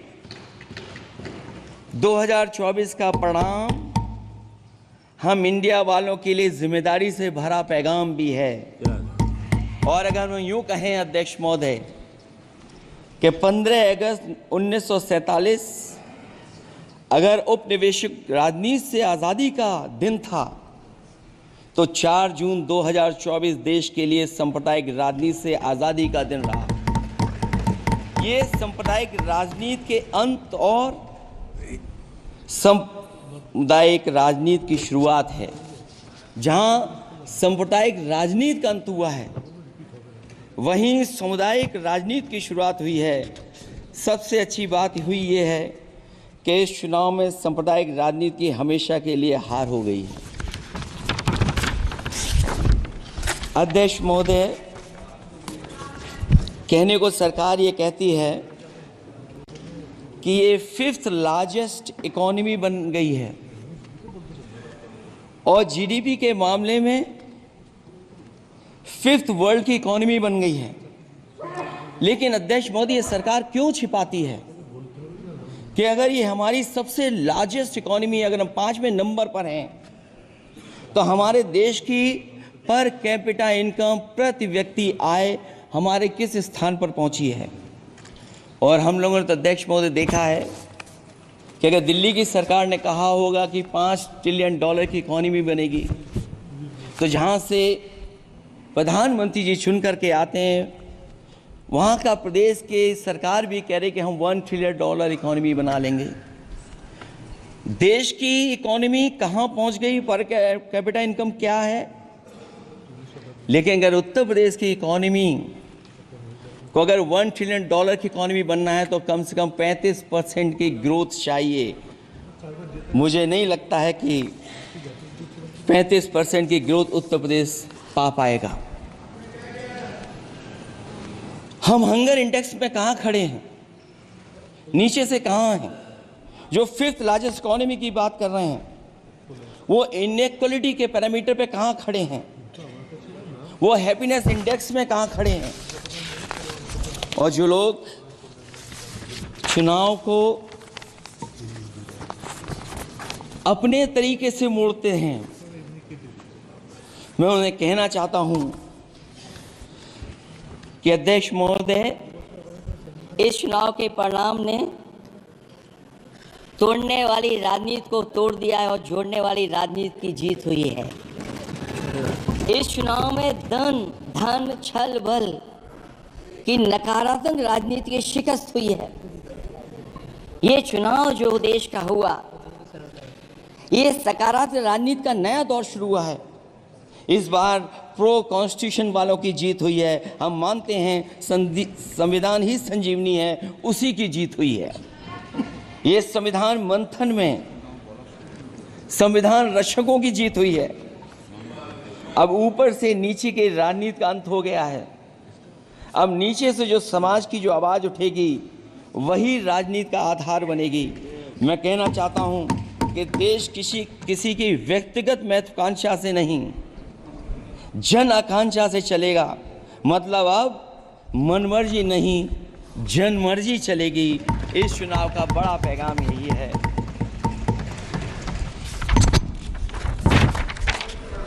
अध्यक्ष महोदय, बहुत सी बातें हुई हैं।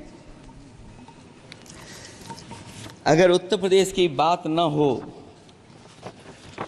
क्योंकि अध्यक्ष महोदय सबसे बड़ा प्रदेश जहाँ है उसने हर बार दूसरे दल को समर्थन देकर के सरकार बनाई।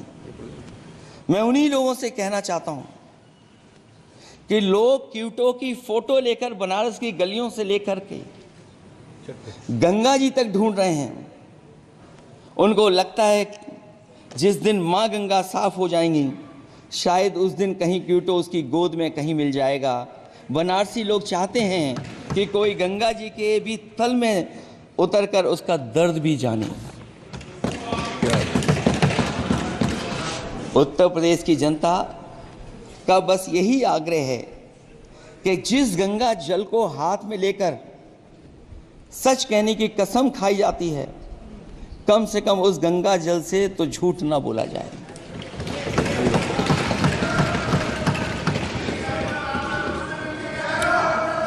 जहां विकास के नाम पर खरबों रुपए की लूट का राज खोलते भ्रष्टाचार के गड्ढे प्रदेश का नाम खराब कर रहे हैं, वहीं पहली बारिश में ही टपकती हुई छत और गिर चुकी स्टेशन की दीवार बेईमानी की निशानी बन गई है।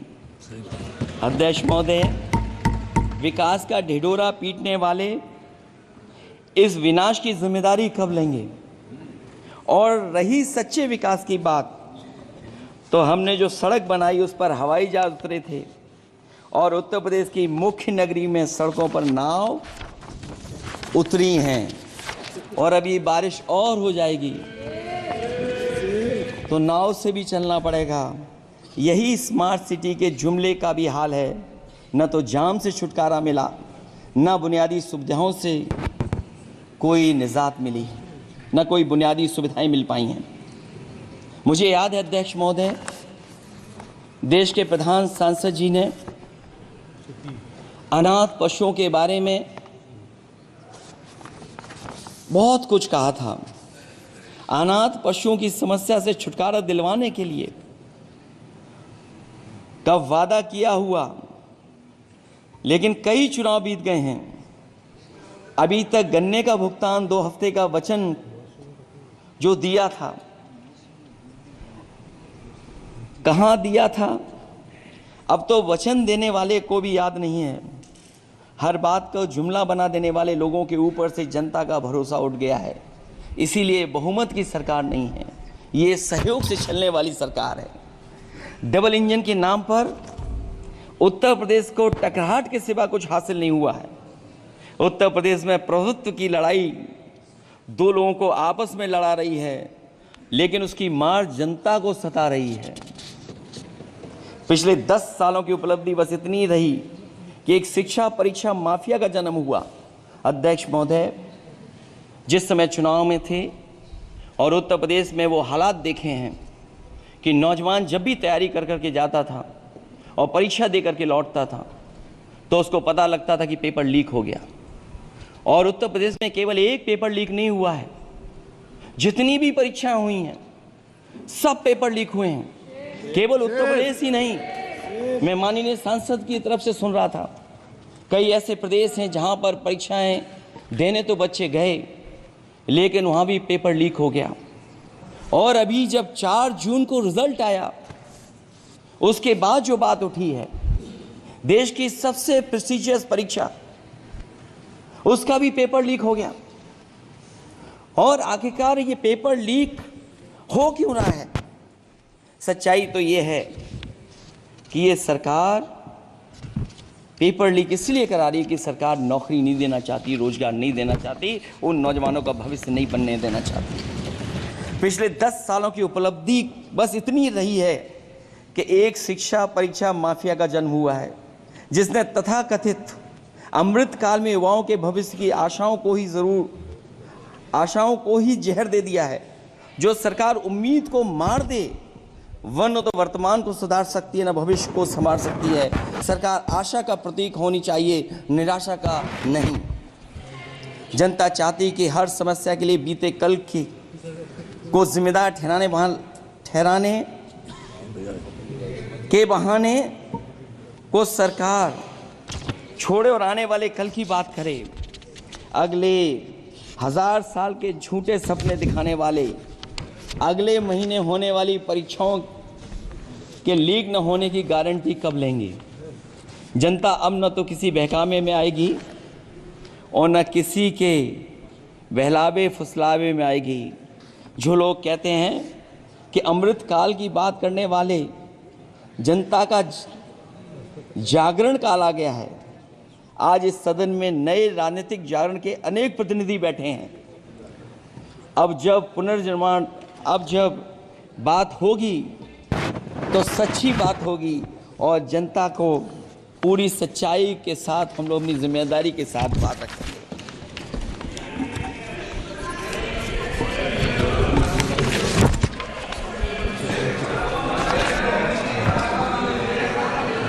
अध्यक्ष महोदय,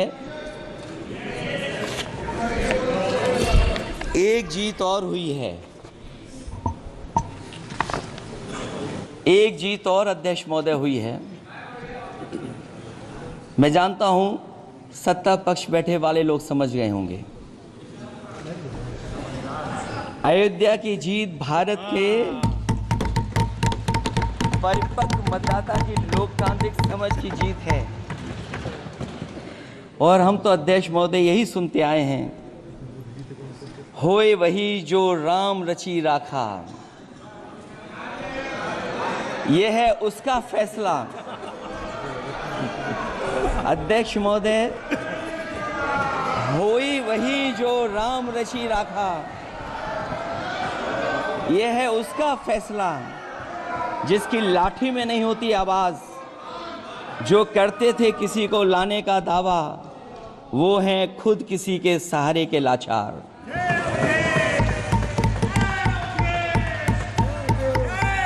अध्यक्ष महोदय, मैं फिर कह देना चाहता हूं, होए वही जो राम रची राखा। यह है उसका फैसला जिसकी लाठी में नहीं होती आवाज। जो करते थे किसी को लाने का दावा, वो हैं खुद किसी के सहारे के लाचार। हम अयोध्या से लाए हैं उनके प्रेम का पैगाम। हम अयोध्या से लाए हैं उनके प्रेम का पैगाम, जो सच्चे मन से करते हैं सबका कल्याण। सदियों में जन जन गाता है जिनके गान, अभय दान देती जिनकी मंद मंद मुस्कान, मानवता के लिए उठता जिनका तीर कमान। अध्यक्ष महोदय, जो असत्य पर सत्य की जीत का है नाम, उफनती नदी पर जो बांधे मर्यादा के बांध, वो है अवध के राजा पुरुषोत्तम प्रभु राम। हम अयोध्या से लाए हैं उनके प्रेम का पैगाम।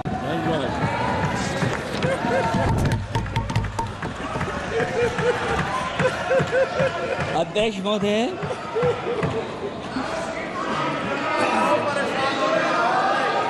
अध्यक्ष महोदय, कुछ बातें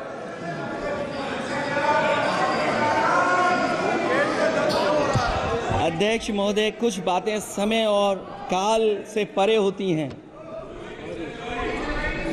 इसलिए आज यहाँ उत्तर प्रदेश के सदन में पढ़ा गया एक शेर याद आ गया, जो तब सही था, अब और सही साबित हो रहा है।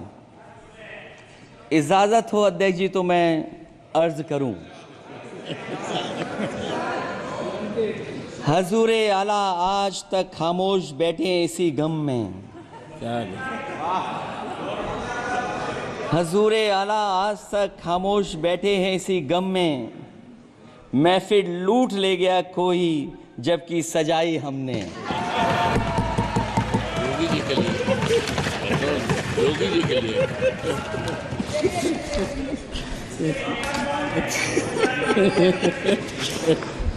अध्यक्ष महोदय,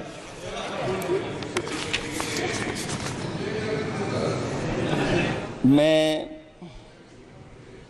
मॉडल ऑफ कंडक्ट जब चुनाव हुआ, लागू हुआ, उस समय मैंने देखा कि कुछ लोगों पर मेहरबान रही सरकार और कमीशन भी। कई, मैं बहुत डिटेल में नहीं जाना चाहता हूं अध्यक्ष महोदय, लेकिन कहीं ना कहीं प्रश्न उस संस्था पे भी लगा है, और अगर उस संस्था पर प्रश्न लगा है तो लगाने वाली सरकार की वजह से लगा है। इसलिए अगर निष्पक्ष होगी वो संस्था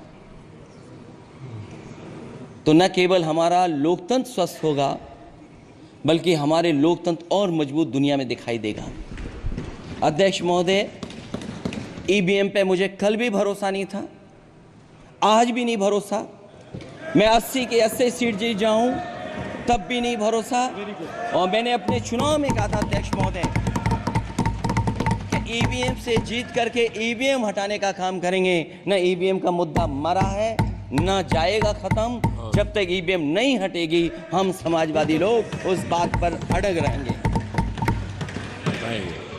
उत्तर प्रदेश अध्यक्ष महोदय वो प्रदेश है जिसने सरकार बीजेपी की बनवाई, एक बार नहीं 2 बार बनवाई, और उसी उत्तर प्रदेश के साथ कितना बड़ा भेदभाव,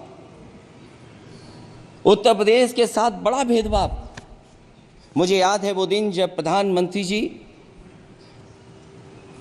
एयरफोर्स के सबसे भारी वाहन हवाई जहाज से उतरे थे सड़क पर।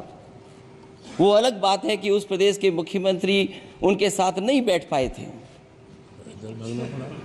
लेकिन वो एक्सप्रेसवे जो बना था और आज भी जो उत्तर प्रदेश में बन रहे हैं वो उत्तर प्रदेश के बजट से बन रहे हैं।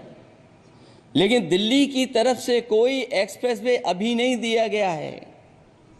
न केवल इंफ्रास्ट्रक्चर में भेदभाव हुआ है, बल्कि हमें याद है कि प्रधानमंत्री जी ने बड़े पैमाने पे गांव गोद लिए थे।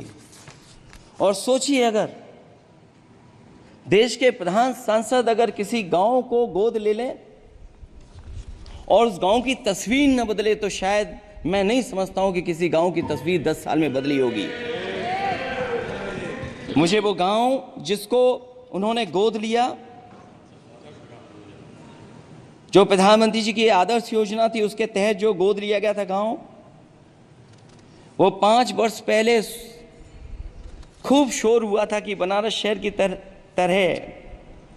डोमरी में चमचमाने लगेगा एक गांव। हकीकत में कुछ नहीं हुआ। उसकी दुर्दशा वैसी की वैसी है, जैसे था गांव वैसे ही का वैसा है। टूटी सड़कें, कच्ची पगडंडियां, उखड़े और टूटे हुए ईंट के खंजे, बदहाल हैंडपंप, पावरलूम और पंखे के जाली के कारखाने को आखिर कब तक रफ्तार मिलेगी जो उस गांव में काम होता था, लोग करते थे। खाली पड़े रसोई गैस के सिलेंडर, अंधाधुंध बिजली कटौती के बीच इस गांव के लोगों को हर सुबह मजदूरी की कभी ना खत्म होने वाली तलाश आखिर कब पूरी होगी। तो सोचिए, एक गांव की तस्वीर ये है। जो गांव कभी गोद लिया गया था उस गांव की भी तस्वीर नहीं सुधर पाई है। जो भाजपा के स्मार्ट सिटी के झूठे सपने में गांव के लिए कोई जगह नहीं है। अपने गांव गोद लेने की जो बात कही थी, क्या वो भी जुमला था अध्यक्ष जी? पता नहीं जिस गांव को गोद लिया था उसका नाम भी किसी को याद है कि नहीं। मैं नाम पूछ करके किसी को शर्मिंदा नहीं करूंगा, क्योंकि अगर नाम याद है तो ये तो और भी बुरी बात है कि अपने नाम याद रखने के बावजूद भी कुछ नहीं किया। जिसे गोद लिया जाता है उसे अनाथ बनाकर छोड़ देना अच्छी बात नहीं है। और अगर तस्वीर अध्यक्ष महोदय बदली हो 10 साल में उन तमाम गोद लिए हुए गांवों की, तो मैं सत्ता पक्ष के लोगों से कहूंगा जरूर इस सदन में बात रखें, जरूर बताएं आप। जो बात कभी अध्यक्ष महोदय कास्ट सेंसस की उठी थी, हम उस कास्ट सेंसस के पक्ष में हैं कि बिना कास्ट सेंसस के सामाजिक न्याय संभव नहीं है। सबको हक दिला पाना मुश्किल है। अध्यक्ष महोदय, राष्ट्रपति जी के अभिभाषण में अग्निवीर को लेकर के जो चिंता विपक्ष की थी और देश के नौजवानों की थी, वो चिंता वैसी की वैसी बनी है। अध्यक्ष महोदय, मैं ये कहना चाहता हूँ, मैं खुद मिलिट्री स्कूल से पढ़ा हूँ, मेरे साथ के बहुत बड़े पैमाने पे लोग फौज में हैं। मैंने समय समय पे जो मेरे साथ पढ़े जो सीनियर थे उनसे भी जानकारी हासिल की है, बड़े बड़े अफसर से मैंने पूछा है, वो शायद आपको न बता पाएँ, लेकिन दबी जुबान में उन्होंने कहा है कि देश की सुरक्षा के साथ अग्निवीर जैसी व्यवस्था लागू करने से समझौता हो रहा है। अध्यक्ष महोदय, किसी भी देश की सबसे बड़ी प्राथमिकता अगर कोई है तो वो देश की सीमाओं की सुरक्षा है। अग्निवीर जैसी व्यवस्था से कभी संभव नहीं है। अध्यक्ष महोदय, हम अग्निवीर व्यवस्था को कभी स्वीकार नहीं कर सकते हैं। आज नहीं कल, कल नहीं बाद में, जब कभी भी सत्ता में इंडिया गठबंधन आएगा, अग्निवीर व्यवस्था हमेशा हमेशा के लिए खत्म हो जाएगी। अध्यक्ष महोदय, जिन्होंने कहा कि हम आय किसानों की दोगुनी कर देंगे, आज किसान पूरा देश का देख रहा है कि उसकी आय कहाँ दोगुनी हो गई। और जिस तरह महंगाई बढ़ी है, सरकार बताए कि महंगाई इस बढ़ने पे उसकी आय कितनी होनी चाहिए। और जो इंफ्रास्ट्रक्चर की बड़ी बड़ी बातें की गई थी कि एमएसपी लागू करने के लिए एग्रीकल्चर सेक्टर का इंफ्रास्ट्रक्चर तैयार होगा, लेकिन जहाँ तक मैंने उत्तर प्रदेश में देखा है, अगर इस सरकार में एक भी नई मंडी बनी हो तो मुझे सरकार बता दे। अध्यक्ष महोदय, जो इंफ्रास्ट्रक्चर एग्रीकल्चर सेक्टर में बनाने की बड़ी बात कही थी, अगर सरकार की तरफ से एक भी मंडी 10 साल में बनी हो तो जरूर सरकार बताए। जो सरकार मंडी नहीं बना सकती है उस पर एमएसपी का भरोसा कैसे कर सकते हैं, जिन्होंने एमएसपी का भरोसा दिलाया था। हम अध्यक्ष महोदय आपके माध्यम से यही कहेंगे कि जो राष्ट्रपति के अभिभाषण में लीगल गारंटी एमएसपी को मिलनी चाहिए थी, वो क्रॉप्स को नहीं मिली है। न केवल फसलों को मिले बल्कि हॉर्टिकल्चर क्रॉप्स को भी एमएसपी देने का फैसला हो, जिससे कि हमारा किसान खुशहाल हो सके। साथ ही साथ ओपीएस की बात अभिभाषण में नहीं आई है। ओल्ड पेंशन स्कीम लागू हो, जिससे हमारे तमाम सरकारी कर्मचारियों का भविष्य बन सके। और देश की एक बड़ी आबादी, जहाँ से मैं चुन करके आता हूँ, उत्तर प्रदेश, जहाँ बुनकर, न केवल उत्तर प्रदेश बल्कि देश के कोने कोने में बुनकर समाज के लोग बड़े पैमाने पर रह रहे हैं, लेकिन बुनकरों को जो सुविधाएं मिलनी चाहिए वो भी इस सरकार में नहीं मिल पा रही हैं। जो प्रदेश सरकारों ने कभी बुनकरों के लिए योजनाएं चलाई थीं, वो भी अध्यक्ष महोदय बंद कर दी हैं। मैं अंत में इतना ही कहना चाहूँगा कि इस सरकार ने नौजवानों को नौकरी नहीं दी है, नौकरी और रोजगार उनसे छीने हैं, बहुत नौकरी छीनी है। इसलिए मैं कहना चाहता हूं अध्यक्ष जी, इसलिए मैं कहूँगा कि आपके राज में न नौकरी की उम्मीद है न रोजगार, क्योंकि आपने छोटे कारोबारी तक को इतना छोटा बना दिया है कि न तो वो अपना पेट भर सकता है, न किसी को नौकरी पर रख सकता है। जो कुछ पद निकलते भी हैं तो उन पर लेटरल एंट्री के नाम से पिछले दरवाजे से कुछ खास संगी साथियों को रख लिया जाता है। आरक्षण का हक नॉट फाउंड सुटेबल के नाम पर हड़पा जा रहा है। और अध्यक्ष महोदय, आरक्षण के साथ इतनी खिलवाड़ किसी सरकार ने नहीं की होगी जितनी खिलवाड़ इस सरकार ने की है। जहां सरकारी नौकरियां नहीं दी जा रही हैं, और सरकारी नौकरियां इसलिए नहीं दी जा रही हैं क्योंकि उन्हें आरक्षण देना पड़ेगा। जिस प्रदेश से मैं आता हूं वहाँ सबसे बड़े पैमाने पे नौजवान बेरोजगार है।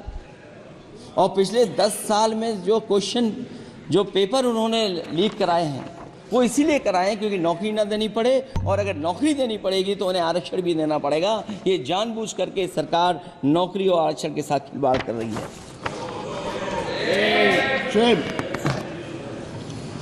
मैं अध्यक्ष महोदय अंत में इतना ही कहना चाहता हूं,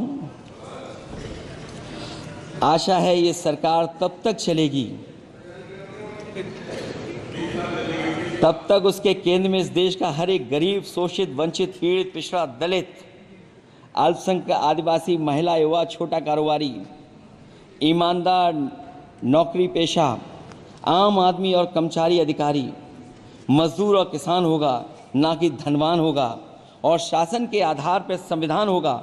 वह जुमलों की जगह सच में महंगाई, बेरोजगारी, भ्रष्टाचार, गरीबी, भुखमरी, सांप्रदायिक हिंसा, दलित व महिला उत्पीड़न, सामाजिक अन्याय जैसे मूलभूत मुद्दों का समाधान होगा।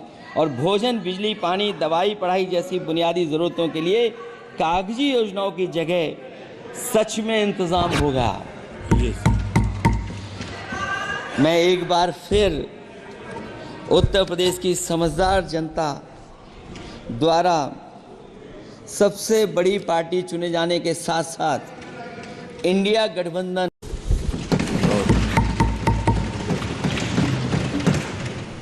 चुनाव के समय पर अध्यक्ष जी ऐसा कहा गया कि 400 पार। मैं समझदार जनता को फिर एक बार धन्यवाद दूंगा और मैं कुछ कहना चाहता हूं कि आवाम ने तोड़ दिया हुकूमत का गुरूर, दरबार तो लगा है पड़ा गमगीन में बेनूर है पर। अध्यक्ष महोदय, दरबार तो लगा है पर बड़ा गमगीन बेनूर है। और पहली बार ऐसा लग रहा है हारी हुई सरकार विराजमान है। जनता कह रही है चलने वाली नहीं सरकार।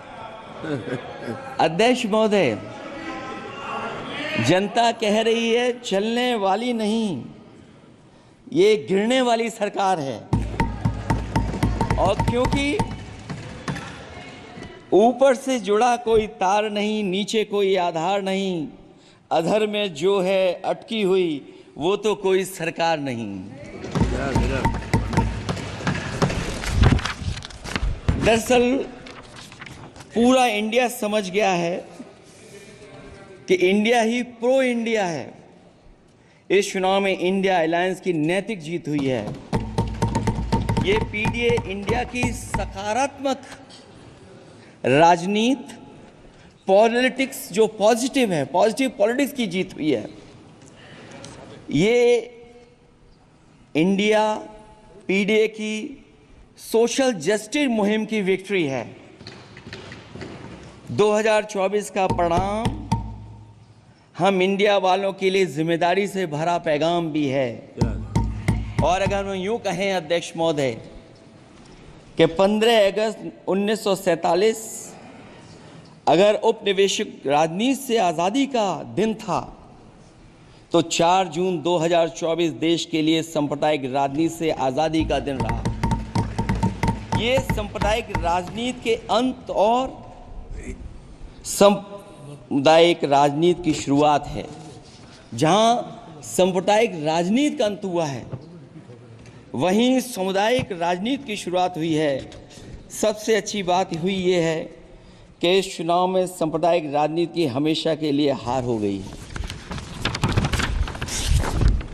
अध्यक्ष महोदय, कहने को सरकार ये कहती है कि ये 5th लार्जेस्ट इकोनॉमी बन गई है और जीडीपी के मामले में 5th वर्ल्ड की इकोनॉमी बन गई है।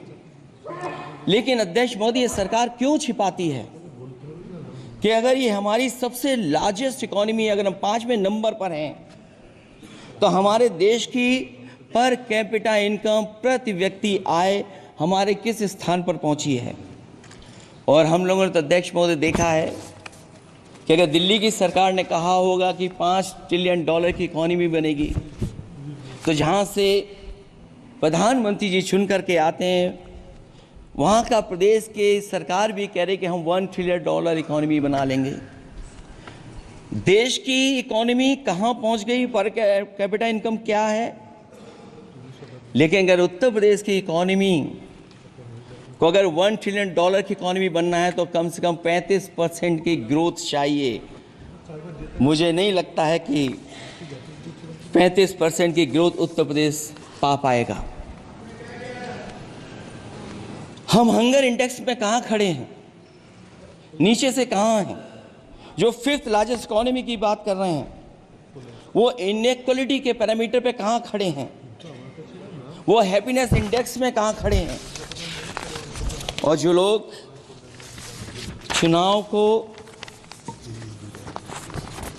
अपने तरीके से मोड़ते हैं, मैं उन्हें कहना चाहता हूं कि अध्यक्ष महोदय, इस चुनाव के परिणाम ने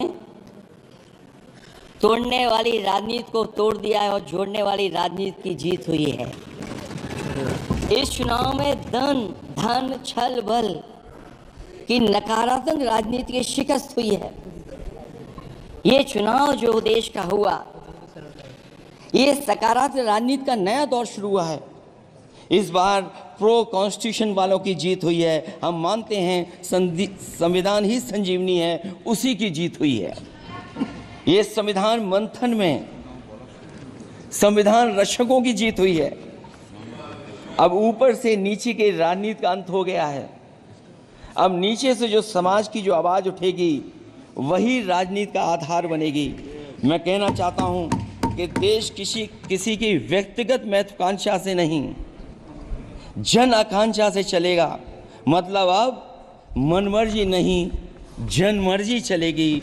इस चुनाव का बड़ा पैगाम यही है।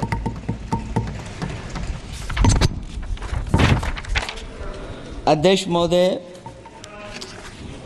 बहुत सी बातें हुई हैं। अगर उत्तर प्रदेश की बात न हो, क्योंकि अध्यक्ष महोदय सबसे बड़ा प्रदेश जहाँ है उसने हर बार दूसरे दल को समर्थन देकर के सरकार बनाई। मैं उन्हीं लोगों से कहना चाहता हूँ कि लोग क्यूटो की फोटो लेकर बनारस की गलियों से लेकर के गंगा जी तक ढूंढ रहे हैं। उनको लगता है जिस दिन माँ गंगा साफ हो जाएंगी, शायद उस दिन कहीं क्यूटो उसकी गोद में कहीं मिल जाएगा। बनारसी लोग चाहते हैं कि कोई गंगा जी के भी तल में उतरकर उसका दर्द भी जाने। उत्तर प्रदेश की जनता का बस यही आग्रह है कि जिस गंगा जल को हाथ में लेकर सच कहने की कसम खाई जाती है, कम से कम उस गंगा जल से तो झूठ ना बोला जाए।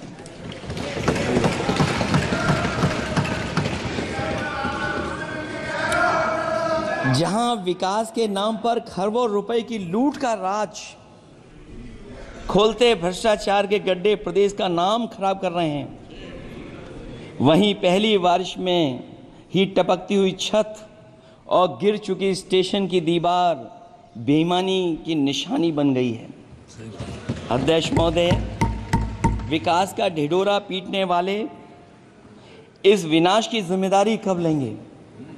और रही सच्चे विकास की बात, तो हमने जो सड़क बनाई उस पर हवाई जहाज उतरे थे और उत्तर प्रदेश की मुख्य नगरी में सड़कों पर नाव उतरी हैं। और अभी बारिश और हो जाएगी तो नाव से भी चलना पड़ेगा। यही स्मार्ट सिटी के जुमले का भी हाल है। न तो जाम से छुटकारा मिला, न बुनियादी सुविधाओं से कोई निजात मिली, न कोई बुनियादी सुविधाएं मिल पाई हैं। मुझे याद है अध्यक्ष महोदय, देश के प्रधान सांसद जी ने अनाथ पशुओं के बारे में बहुत कुछ कहा था। अनाथ पशुओं की समस्या से छुटकारा दिलवाने के लिए का वादा किया हुआ, लेकिन कई चुनाव बीत गए हैं, अभी तक गन्ने का भुगतान 2 हफ्ते का वचन जो दिया था, कहां दिया था? अब तो वचन देने वाले को भी याद नहीं है, हर बात को जुमला बना देने वाले लोगों के ऊपर से जनता का भरोसा उठ गया है। इसीलिए बहुमत की सरकार नहीं है, ये सहयोग से चलने वाली सरकार है। डबल इंजन के नाम पर उत्तर प्रदेश को टकराहट के सिवा कुछ हासिल नहीं हुआ है।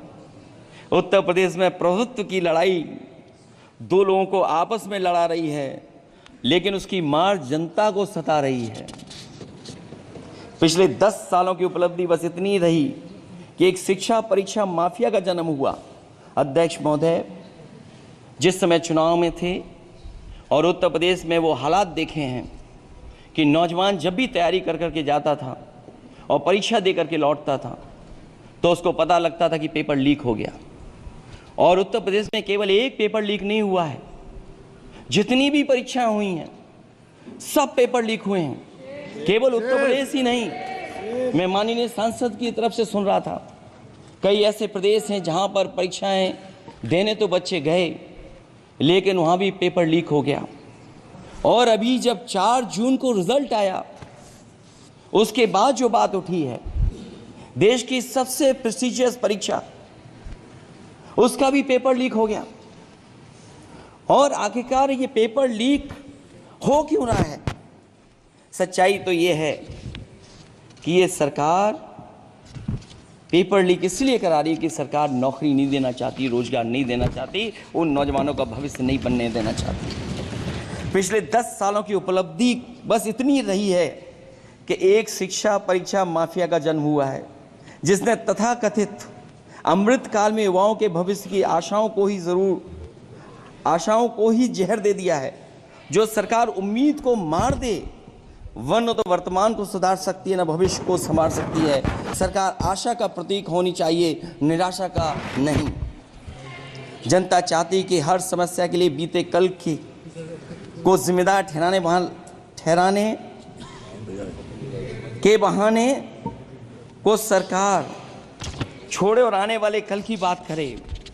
अगले 1000 साल के झूठे सपने दिखाने वाले अगले महीने होने वाली परीक्षाओं के लीक न होने की गारंटी कब लेंगे? जनता अब न तो किसी बहकावे में आएगी और न किसी के बहलावे फुसलावे में आएगी। जो लोग कहते हैं कि अमृतकाल की बात करने वाले जनता का जागरण काल आ गया है। आज इस सदन में नए राजनीतिक जागरण के अनेक प्रतिनिधि बैठे हैं। अब जब बात होगी तो सच्ची बात होगी और जनता को पूरी सच्चाई के साथ हम लोग अपनी जिम्मेदारी के साथ बात रखेंगे।